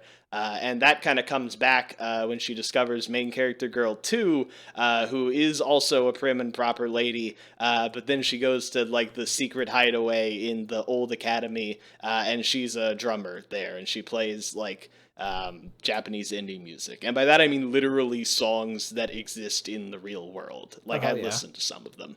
And it's neat. I kind of like that bit of it. It's kinetic and vibrant at the secret hideaway, but it's kind of really dry at the actual academy. And I get that academy life is supposed to be stuffy and boring, but if you make the academy scene stuffy and boring, all you've done is just make half your manga stuffy and boring. Which is a little bit tough. Rock as a metaphor for lesbian sex totally works, but I think it would work a lot better if they didn't also use lesbian sex as a metaphor for rock within the first metaphor. And by that, I mean I don't like the tasteless random BDSM shots at all. I think that I got the point with all of the like sweating and screaming going on, and I didn't need you to make it that explicit. But another complaint I have about this is that the leads are also very repetitive about their things. Black Hair is one of those, like, obsessed with her hobby to the point of never talking about anything else types. And White Hair just kind of repeats, I don't play guitar anymore. I'm going to be a prim and proper lady, over and over again in every scene, even in ones where she's playing the guitar. I was considering giving this a recommendation still because those music scenes are very strong and the characters are at least consistent and feel like people with beliefs and stuff like that. And then I realized that Chapter 2 was basically the exact same as Chapter 1, and I kind of lost a lot of faith in it. So I'm not going to watch it. I'm going to let Chris take the hit on this one, and if he comes back and it's like, it's Kino, then yeah, I'll pick it back up. All I'm saying is that the trailer's very good. The trailer does a very good job of selling the highlights that I think that you listed, and the music scenes are great. So, like, they're very dynamic. It's CGI, I'm pretty sure, but it looks good. And it just, like, sort of the high-octane contrast of the girls on the prim and proper uniforms, like, rocking out at this, like, very prim and proper, like, Yuri full all-girls school is just such a fun premise that I can't say no to it. I'm this was on my radar before the season, and the trailer only made me want to watch it even more. Like, maybe some of the issues you had are there and relevant, and it remains to be seen, but this is more than enough to get me in the door and check it out. Yeah. Bandai Namco's not a bad studio either.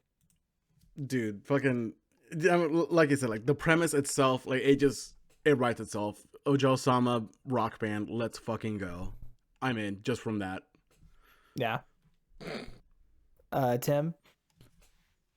Yeah, this one looks like it has promise. I think the animation to PV was a little bit limited, but I think they're making the most and bring the most out of what limited animation we see on screen. I don't think it's like going to be the most keynote thing, but I think it's going to be very creative in how they bring it to this adaptation of life. I think the premises seems very fun. Like, once it will write itself, I think there's a lot of comedic interaction that can come out of this for sure. The fact that it's doing live music covers is always fun. I think they have a good lineup. I'm also very glad that Bandmate is back doing the opening for this, because I think they're kind of making researches in anime music. I think it's only the third time they've done it, but it's been like the third time in the last year, so I'm glad they're doing it. Unfortunately, it's not one of the better songs, but I'm so glad they're making an appearance when they are. Cool. Yeah, I think this has promise for sure, and I think our group will enjoy it a lot. I could see it falling short, but I think it will be a lot of fun regardless. Yeah, I have at least expectations of this being a good time, so I'm excited for it. Okay. Moving on to I think the last slop in that is on the list. I could be wrong about that. I sure hope so. It's you. Yeah, it's my slop. Yeah. So Saikyo no Osama Nidome no Jinsei wa Nani wo Suru. Juan, could you give me the real title? There is none. It's wait. After the end. There it is. I had to click on more titles. My bad. Yes. And I say the real title because the most notable thing about this webtoon is that it's actually American, proving that slop knows no borders. Is it really? Yes, and it is. Very, like, it's an American webtoon. American webtoon as well. It's one of the things I think Jet would probably like know and praise a lot. I'll have to ask. What's really funny? Yeah. What's really funny about this one is that, I mean, I just said the title in Japanese. The title in English is like kind of a like relatively stately English fantasy title, and then when they brought it to Japanese, they localized it to a long ass isekai question title. Yeah, naturally. Which I thought was really funny. That translates to "What will the strongest king do in his next life?" By the way. Anyway, that's the most notable thing about it. The second most notable thing about it is that the main character goes poo-poo in his diaper in chapter 1. Premise here is that this guy who was apparently a king in a past life gets reincarnated as a baby who's presumably not a king in like a fantasy setting. Anyway, this is one of those like plot opening chapters that I just absolutely hate, especially when your plot is as boring as this one. I really do not need this many scenes of him just being a baby. The Mal synopsis suggested that this is about a guy overcoming his trust issues, but you know what the author doesn't bother to even hint at in the first chapter?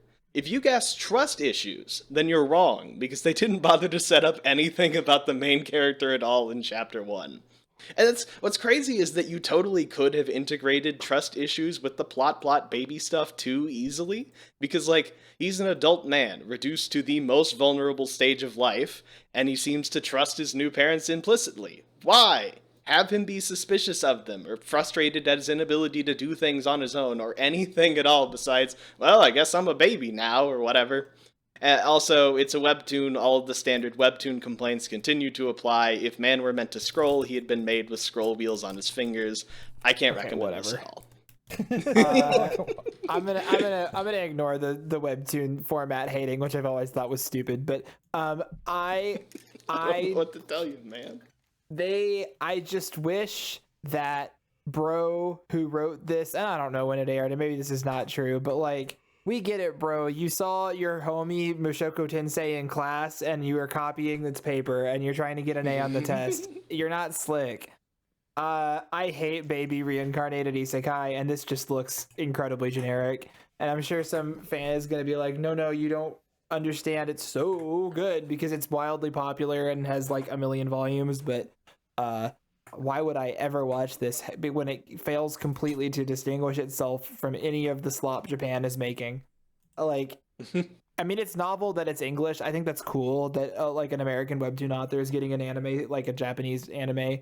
That's sweet, but I wish it was with something that has like interest or merit and isn't just the same slot factory that the industry has been putting out constantly for the past 5 years plus. So yeah, I have zero interest in the show. Like, unless someone checks it out and tells me it's that heat, I guess I'll check it out. Mushoku Tensei, brother, I checked it out. It's not that heat. Great. Yeah. Tim, do you have anything else on this one? All I know about this is that it is a widely very popular American webtoon thing that people would not shut up about when it got announced, and it makes me feel like, I don't just do like a good comparison, but it makes me feel like this is like the American version of like Solo Leveling, where it's like it'll probably be good popcorn. And that's probably all it's going to be. I'm sorry, this just looks worse than so. Like, I get the appeal of Solo Leveling. I didn't like it very much, but I get the appeal of Solo Leveling. I'm sure there's going to be. I don't know anything about it, but the way that people like praise with this, it feels like this is like the American version. I don't know. We've talked about this on the show many times, but we just inherently don't trust webtoon fans when they gas up their shows because time and time again, like Tower of God was very bad, and High School, God of High School was not very good, and it's like I don't know, man. It looks okay, and it's done by an okay studio with an okay director, so it will probably be okay. Okay. What do you mean an okay studio? The highest rated show is a 6.75. Damn. And below. What is it? Spill the tea. Date 5BO, the battle game in 5 seconds. This is a shit ass studio. What are you talking about, Tim? They've never made anything good. I mean, they make isekai slop. They make isekai slop and high speed at 12 and frame art terrible. For isekai slop, remake. this is like an okay score. Wasn't it high speed at 12 like really bad? Whatever. We don't have to talk about this anymore.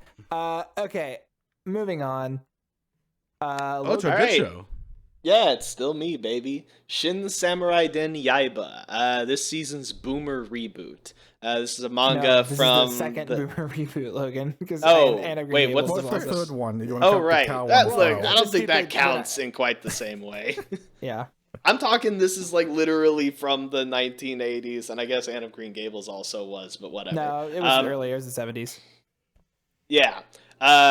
It's I guess the premise is there's this samurai and his son living on some kind of island nation, and then due to wacky mishaps, they get shipped off to Japan in a pineapple crate, which was actually a pretty good bit. And then a bunch of stuff happens. And I think that I admire the screwball energy of this more than I actually like it. It moves at a very blistering pace, and it's basically all gag all the time, which is crazy because I actually watched the trailer for this one, and that is not what the trailer looks like at all. I was going to say, that doesn't really fit the vibe, yeah. Yeah, so the trailer makes it look like it's a pretty standard retro shonen, but to me, it felt like, and this is extremely disrespectful because I know this predates Demon Slayer by decades, but it felt like they gave Inosuke, the pig guy from Demon Slayer, his own show, and I think that that's just a bit too much like shouty, rah-rah machismo for me. I would have liked to have spent some more time with this to get a better feel for it, but I didn't have a whole lot of time to do this, to work on this, so the production looks good at least, but I'm still not convinced that I would stick with this one. Like, this is another one where it's like, if somebody comes back and says it's heat, maybe I'll hop on it, but I'm not really sold on it right now. Okay, dude, so you should check out the trailer. Holy shit. You might have watched some I checked out the trailer. I did check out the trailer. It looks very nice. It looks very nice. That Wit trailer is maybe one of the best looking trailers I watched for this whole batch. It is exceptionally well animated, which is more than enough to get me to at least check it out. What you didn't mention is that this is by the Detective Conan author. That's why it looks I totally forgot about that. Yes, it was the Conan guy. Yeah. Really? So this is the like one of their first works.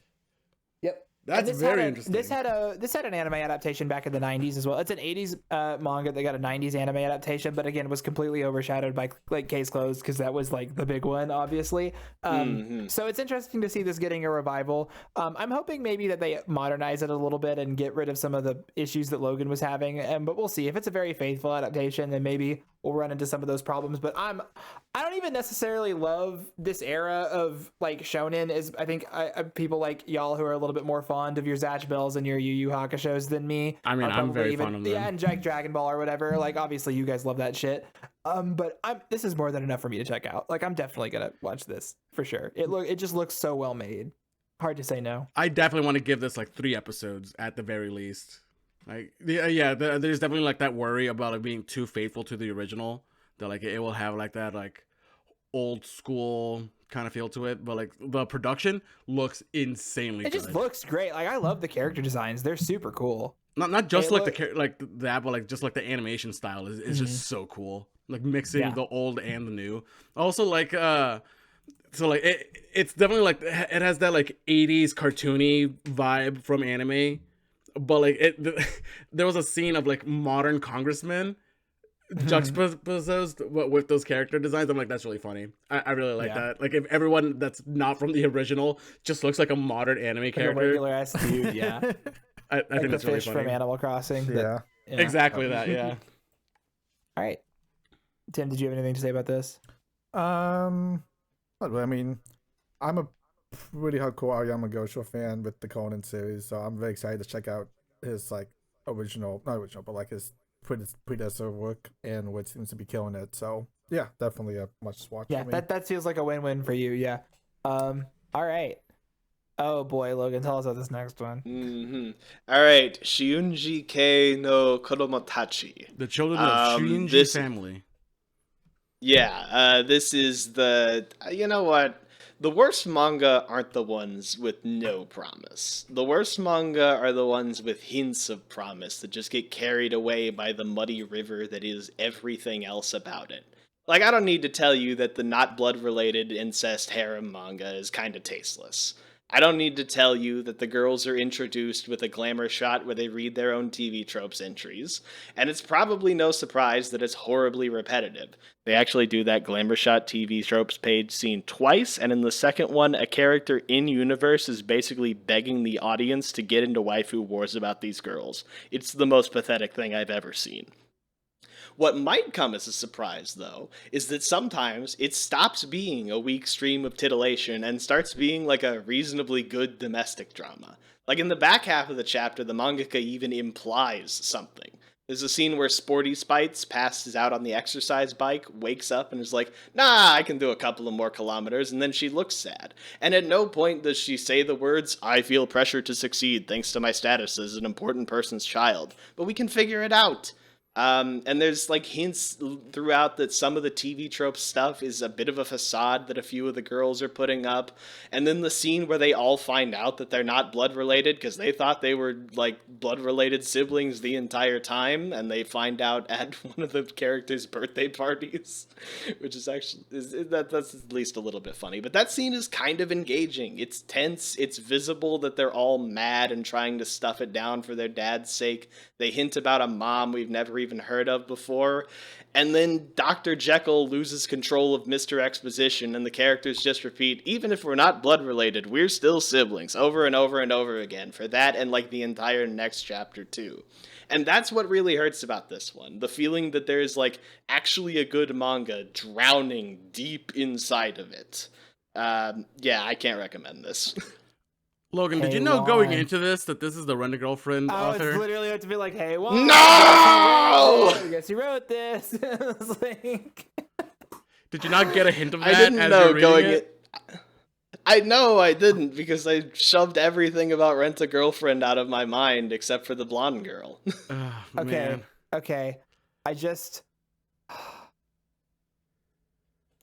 I'm a little annoyed because Logan made some aspects of this sound far more interesting and like worth giving a little bit of credit to this show than I was ever going to give it. I was completely about to like write it off and be extremely mad at the like premise, which I cannot fucking stand this premise.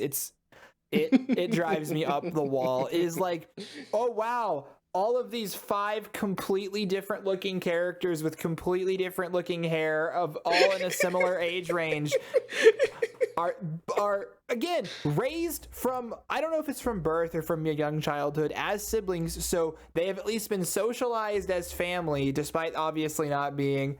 And then immediately upon finding out that they are not family, it's just a fuck festival, and we immediately, like, all 5 of them are in love with their brother, just instantly. And it's like, oh my god, man. It's like, just write a harem comedy. Does it have to be? I don't know, man. Why does it have to be this? And also, like, Doga Koba's doing it. This is like a good studio too, and it's because it's the Rent-A-Girlfriend guy, and I'm sure it's gonna be popular. But no, I think it's because they got bought up by Kadokawa, so now Kadokawa is shoving all their like junk onto them. So they also really did sad. Arya as well, and Arya's also, it's kind of go IP. It's a common trend now because like there's anime studios are so backed up on like they have like 3 years worth of backlog of animes that they're working on. So if you like want to make an anime, you gotta wait like at least 3 years.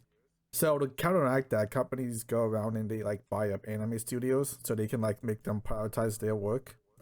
Which is what happened. They bought out Doga Kobo, and now they're like, I'm so glad we're getting this shit instead of good anime. Yeah, they went from like Oshinoko right to Arya, and now from Arya to this. So you gotta get used to it.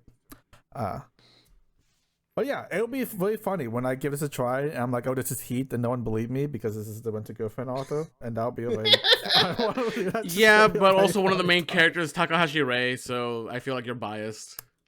I am good enough at separating my feelings to know if this is objectively good or bad. He's talked about shows that she's been in that have been bad before. It's like, anyway, well, look, my problem with this is what I think really Logan hit the nail on the head, because this is how the fucking trailer feels too.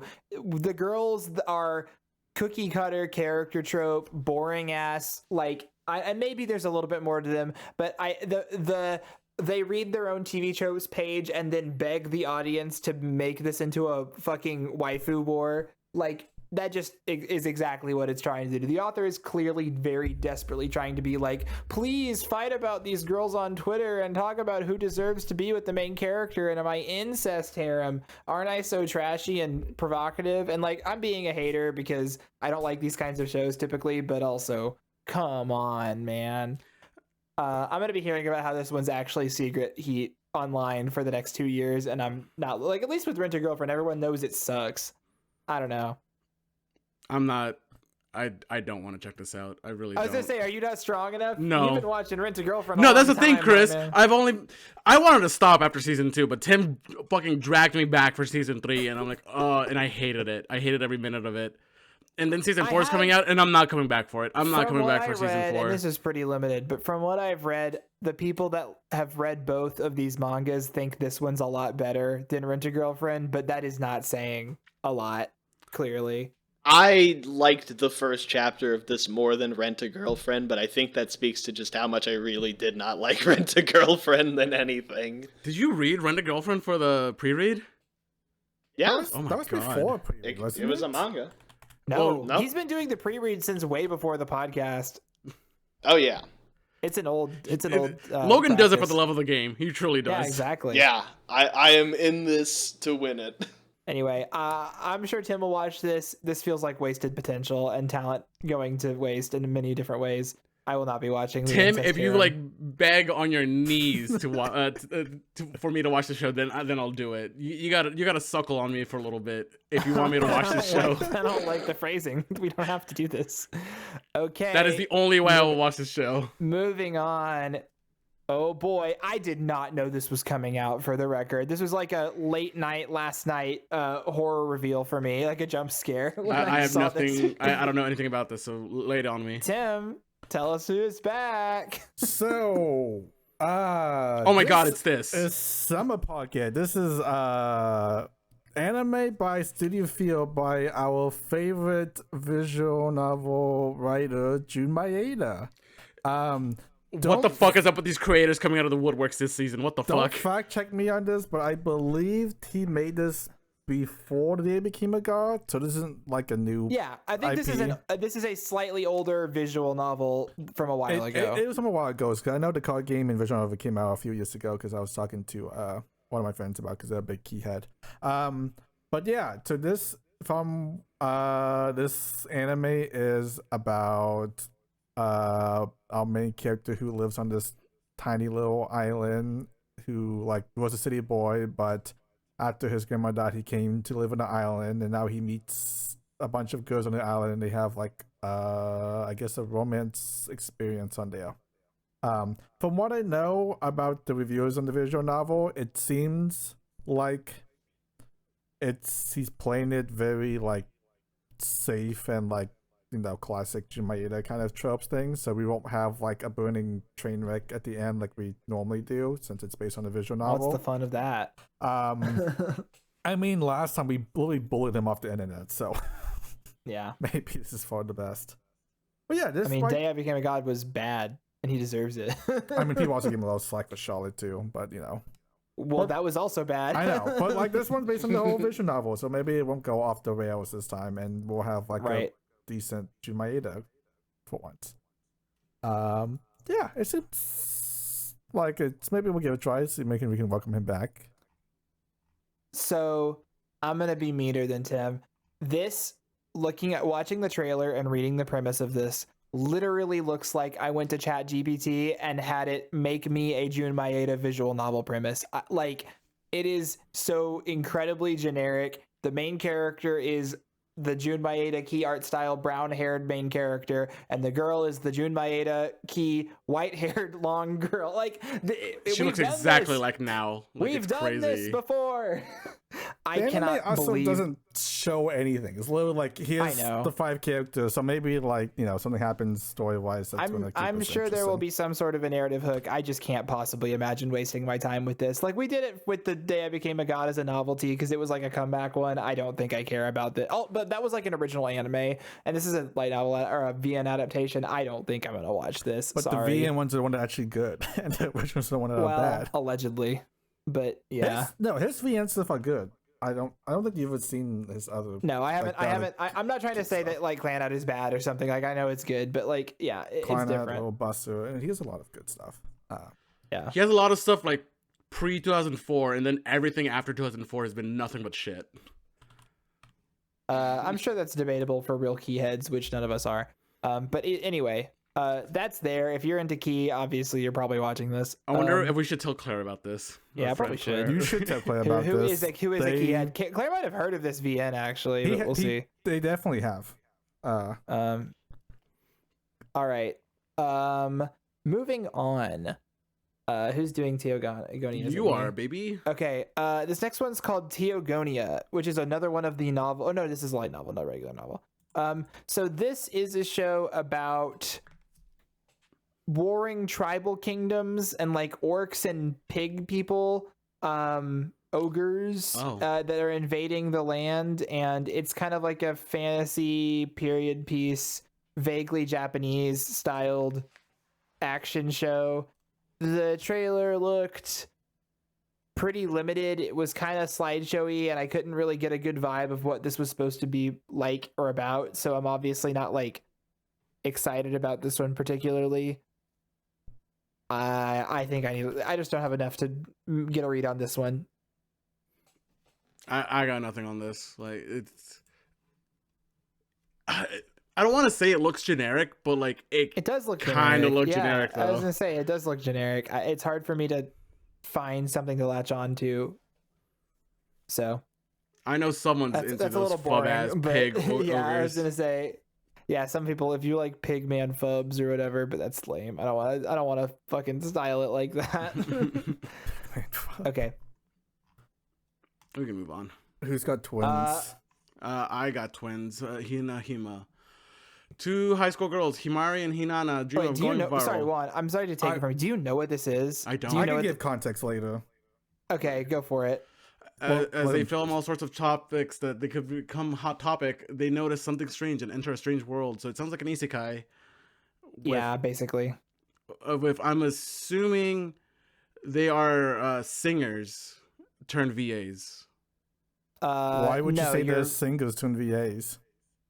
I don't know. One of That's just kind of the them's vibes I'm getting, but one of them's the Ruby VA, but okay. Okay, so Tim, do you want to talk about it, or should I? So this is, I guess, what we could call like the first official AI anime that's being produced out of Japan. Oh no! Yep.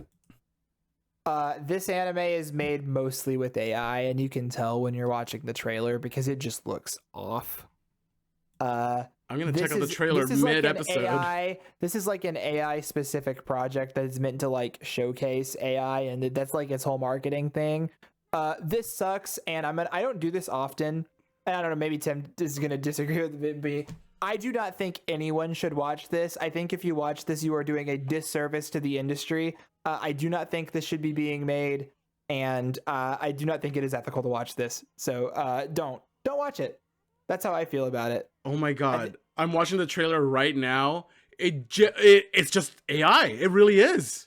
Yeah, you can tell with the first scene because the mouth is like very like different from the face. It's like, I don't know if it's like just occasionally like some shots look okay, but then occasionally it'll just look really weird and wonky. And I think for the most part it's fine because the way that they're doing the AI is that they're like drawing the keyframes and they're having to draw the in-between frames and then they're going back and cleaning up the in-betweens.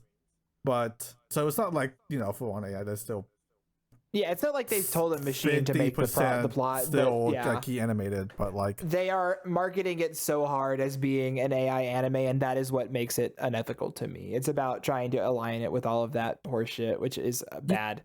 You can definitely see it's off at times. I was never gonna watch this in the first place, but I'm especially not watching it because I genuinely have like ethical objections to it, and the fact that the shit that they're using just is stolen. I'm just straight up flabbergasted. I really am. Yeah. I think it's trained on their own stuff, actually. Well, I don't think that makes it something that I want in the industry moving forward. Sure. I mean, I can agree on that. I just want to clarify that. I'm pretty sure it's their own stuff. So it doesn't even look good in the first place. So anyone who's willing to lean that much on AI, I'm sure is probably not very original in the first place. So, okay, we can move on. Yeah, it's a lot of fresh stuff. So yeah. All right, Tim. Am I doing this? No. Yeah. It's the Chinese one. The Chinese one. Tu Bian Yinjiang right. It's in the ONA section. Yeah. So this is Tu Bian Yinjiang X or To Be Hero X. It is a Japanese produced Chinese animation done by the same director who did Link Click. Okay, so that's why it's on here. Well, it's because it's Japanese funded for some reason, but it's like, you know. But this is a stacked ass VA cast. This is like VA cast.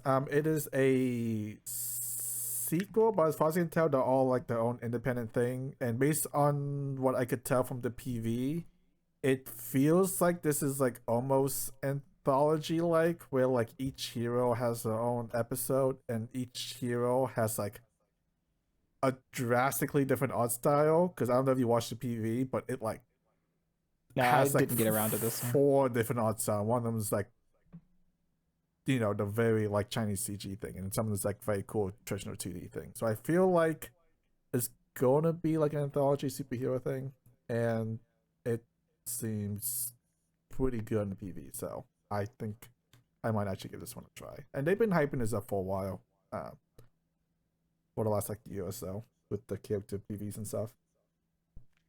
Maybe I may be interested in checking it out. We'll see. I might check out episode 1 just because of the Link Click. You said director or director? Oh, and Hiroyuki Sawano is doing the OST. Yeah, he's doing it's him and like there's like 6 people doing the music. It's crazy. It's a stacked. It's him and his assistant and like 3 other like notable music people.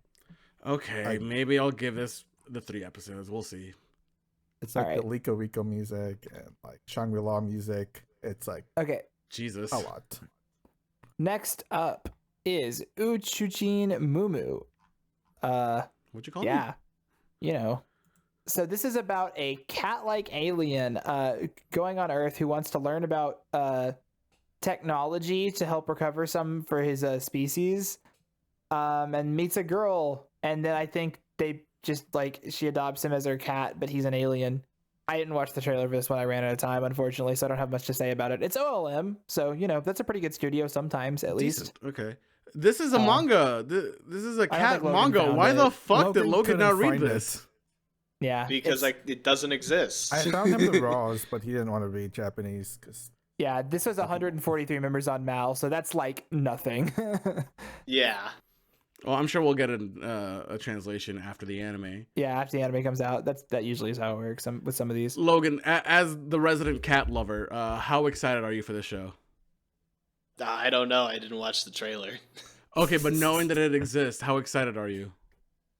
Maybe I'm super excited. Maybe I'm extremely excited. Maybe I'm more excited for this than Lazarus. Who knows? Oh my god, wow. I hate this man. I'm kidding. I'm kidding. Guys, I'm not a maniac. I don't know. Sometimes you are. All right. I feel like we've had like 20 cat animes in the last year or two, and Logan has seen like none of them. Well, yeah, because secretly they're not very good. Yeah. I feel like he's obligated to go watch it. No, I'm not obligated. This is the exact line of thinking that leads people to watch the 75 season long harem show because one girl is cute. Yeah, I'm not doing that. Logan's smarter than that. I'm better than that. I can look at my actual cat who is in the room over there right now. This is sort of the equivalent of the talk to a real woman. Have you ever talked to a real cat? Talk to a real cat. All right, let's move on to Witch Watch. Yes. So Witch Watch. So the author introduced himself as the author of Kanata no Astra. So I think I gave him a lot more rope than I would have a rando author. And he also said that I thought we did talk about the premise of that one. No, there was a cat alien. Yeah, no, we talked about it. Or Chris talked about it. But we just went into it. It's a cat show. What else do you need to know about it? It's a cat show in space. Yeah, it alien seems cat. Cute. It's if you like the cute pastel color palette and the idea of a cat alien. I'm probably gonna watch episode 1. I'm not. I have zero interest in it. I mean, we'll see. They're I don't know. They're sniping people on the rooftop. One of the cat is wielding a knife in its mouth, trying to kill someone. This is getting a victim of me running out of time when I was doing research. I didn't get to these last 4 shows. So, anyway. All right. Sorry to interrupt you, Logan. Back to the show. All right, back to the show. So Witch Watch. The author introduced himself as the author of Kanata no Astra, so I think I gave him a lot more rope than I would have if he was a rando. He also said that he wasn't too concerned with genre, which I would find noble if this weren't just a gaggy rom-com. He's I'm not thinking too hard about genre, and then he writes something that's very explicitly in a specific genre. You're not inventing the wheel here, brother. This punches above its weight class in the sense that it made me laugh a few times. I like that the girl fully believes that... Oh, I should give you the premise. Right, so she's a witch, he's an ogre. It's not really clear how much the general populace is supposed to know that these things exist. But anyway, there's some prophecy that something really bad is going to happen to her, so he's all protected. So he is supposed to protect her, and also the setup is that they're living together, and none of their parents live with them for contrived reasons. I like that the girl seems to fully believe that she is in a rom-com, and the guy seems to fully believe that he is in an action show. That was the funny part that kind of held through these first couple of chapters, but even that dynamic I could imagine getting kind of repetitive fast, especially if you're actually invested in the romance, which I wasn't, so... No manga has ever, signaled that the romance is going nowhere for a very, very long time harder than this one, which would be fine if the jokes were there, but they're not always. I don't know, the punchlines are unique sometimes, but I'm not really sold on this. I was kind of disappointed coming from an author that who made something that I really liked in the past. I can't recommend this. I mean, I was the very first one to say Kanata no Astra. Okay, you didn't watch the show, you dumb bastard. Don't say that. What are you talking about? Anyway, this does not sour my opinion of Kanata no Astra at all, by the way. I still really like it. Yeah, it's still very good. That is a little disappointing to know that this is what came out of it. I haven't actually heard about this much about this one, despite it being one of, like, I wouldn't say a premiere, but it's like a new Jump manga that I've heard a little bit about here and there, but it's kind of been quiet on the Western Front about it, so maybe it's okay. I don't know. I'll probably check it out just because it's, like, I don't know, an interesting enough premise, but I agree that if it's just going to be like a rom-com that doesn't go anywhere and isn't very funny without development, that's not going to be enough to quite get me going here. So I don't know. Yeah, no, I have no real interest in this. I think Logan's a little colder on it than he should be. I think I skimmed like the first like 3 or so chapters for this one, and it's very like traditional Shonen Jump comedy kind of thing that's a little quirky, and I could see like Logan being kind of turned off by that. It seems, I think it's funny in second mode, which isn't saying much, but I think it's like gonna be like a pretty run-of-the-mill kind of fun comedy show. I think people would enjoy this one for sure. I just wanted on record that Tim's argument is Logan was too hard on this. It's actually very generic. I think you just do not like mainstream shonen comedy shows. He likes Spy Family. What are you talking about? It was a comedy and I didn't laugh. I do like Spy Family less than most people like Spy Family. I still quite like Spy Family. I think whatever hype it is, I think you got to turn down 2 notches, and that's Logan's hype for it. I don't know. This doesn't have for the amount of people that this has on its Mal manga page, it has a pretty low score. So that's kind of another thing that's putting me off a little bit. So not that necessarily that like a Mal manga score is enough, but like it has a decent chunk of people on it because it's been out for a little bit and it's on Jump. So I don't know. I'm gonna keep this one on my radar, but we'll see. Okay, moving on to Your Forma. All right, Your Forma. This is a very weird looking sci-fi show. Like in an alternate 2023. So did COVID happen? I guess not. I don't know. Well, a massive outbreak of a viral encephalitis has become an integral part of your daily life. No, it is literally COVID. Okay, never mind. When was this written? And 21? Yeah, okay, let's go ahead. Cool. It's just fun. Harold Lucraft, Benno Kleeman. I don't know. This looks like a choony ass show. Yeah, I'm not really getting what this is supposed to be about. So there's like an android avert a deadly technological infection. So it's like a nanobot infection and they're fighting that out. I don't know. Man. It's a little. Geno Studio hasn't made very many good things, and I didn't watch the trailer for this. I'm not sure if it looks any like good at all. The studio is very. I mean, they make Going Kami. What do you mean? That's fine. But yeah, but then they also made Pet look very good. Yeah, I was gonna say like and Kukoku. Kukoku's cool. I don't know. The trailer was pretty dark with a lot of like some blood and body parts lying around, and then this is the seasonal. It's really not made very much. No, they haven't. Interesting. No, but I would not call them a bad studio.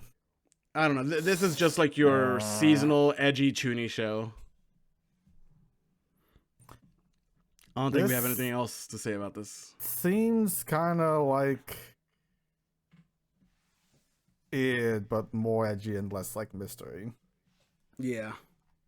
Which is fine. I don't think we're getting a lot of those, so it could be fine. Maybe because we don't need them. I'll have to wait on this one. I don't know. It looks a little rough around the edges, is the read I'm getting for it right now. So we'll see. Okay, and our last one is Zatsutabai, That's Journey, which is a weird name. More like That's Boring. What were they thinking? Got him, coach. Logan hating on a slice of life? Who would have thought? Look, okay, hold on a minute, player. I got no frame of reference for what people like about these quote-unquote comfy shows. All I can say is that I read this while I was at work and tired, and I didn't feel at all comforted. I needed it in that moment, and it was not there for me. Look, this is about a girl who walks from one well-drawn place to another, and I'd imagine it'd be a very comforting thing to experience. But it's just, like, weirdly impersonal, and I don't know, it doesn't even, like, feel vicarious or transporting to me. And I don't know, I didn't get anything out of this. I was very glad when the chapter was done. Cannot recommend. This doesn't look like anything. I don't know why Tim's going on that hot about it. Like, I wasn't being hot about it. I'm just saying it's not a big shocker that Logan hates slice of life. I think that's reductive, but I think that this just feels like a knockoff of better shows like your camp type shit.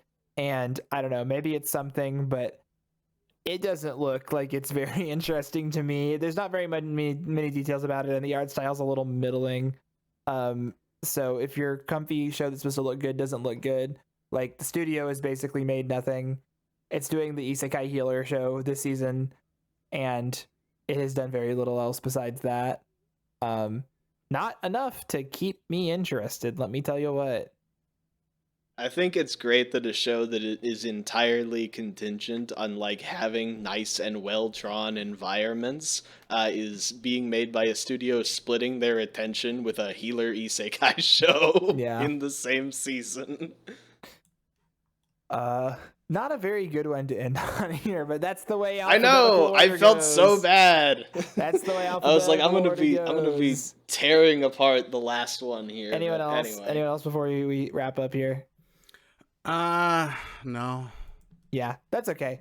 There were a ton of shows and the quality was spread out, but there's plenty of good stuff in this season. Like I think this is just a very stacked like season overall. There's a ton of entries. There's a ton of different genres. I think there's a little bit of something for everybody this season. I do not want to even fathom about how many of these I'm planning on watching right now because it brings me dread.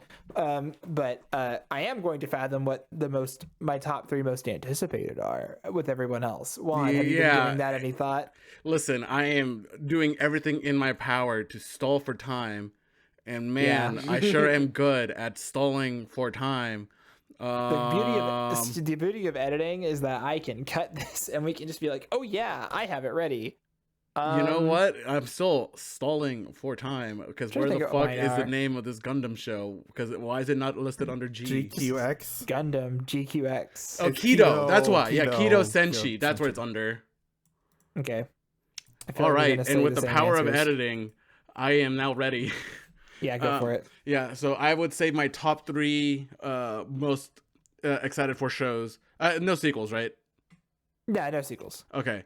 I would say Kowloon Generic, Mono, and Gundam GQX. Some interesting choices. That makes me feel better because I'm gonna say Anne Shirley, Lazarus, obviously. And like as much as I want to say like Gundam because that's probably the safe answer, I think instead I will lean. Oh, this is hard. Oh, this man drinking lean. I wish. No, I'll say Gundam. That's boring. I could say Moonrise maybe. I'll go with that. You could say Summer Pockets. I won't. But you could. All right, Logan. I can say anything. All right. I'm gonna say number 1 with a bullet is Gundam. Number 2 with a smaller bullet is Lazarus. And number 3 with a shakier shot and a little bit more uncertainty is Anne Shirley. All right, Tim? I would say number 1 is Gundam. Number 2 is Generic Romance. And number 3 is Lazarus. Yeah, Generic Romance I was considering as well. I'm definitely interested in checking that one out. I thought about doing Rock Lady, but I just feel like that's kind of a shot in the dark. That one's definitely a shot in the dark. All right. I'm very excited for a lot of these shows. Like some of these I'm like Oh, and also Apocalypse Hotel that's another like honorable mention. I thought that one seems really neat. I'm interested. All right. That about does it for our girthy spring preview episode. Plenty of shows to get excited about for Jesus this one. Christ, this has to be one of our longest episodes ever. It's pretty long. Yeah. Well, I mean, we're definitely going to cut down a bit, but still. Yeah. All right. Next episode after this one should be our mid-season. No, the finale. The winter preview, the winter review. So our review of the winter anime, and then who knows after that? Don't ask me. But that's the next one that's going to come out. Thank you guys for watching. Let us know in the comments what y'all are excited for, and we will see you guys next time. Later.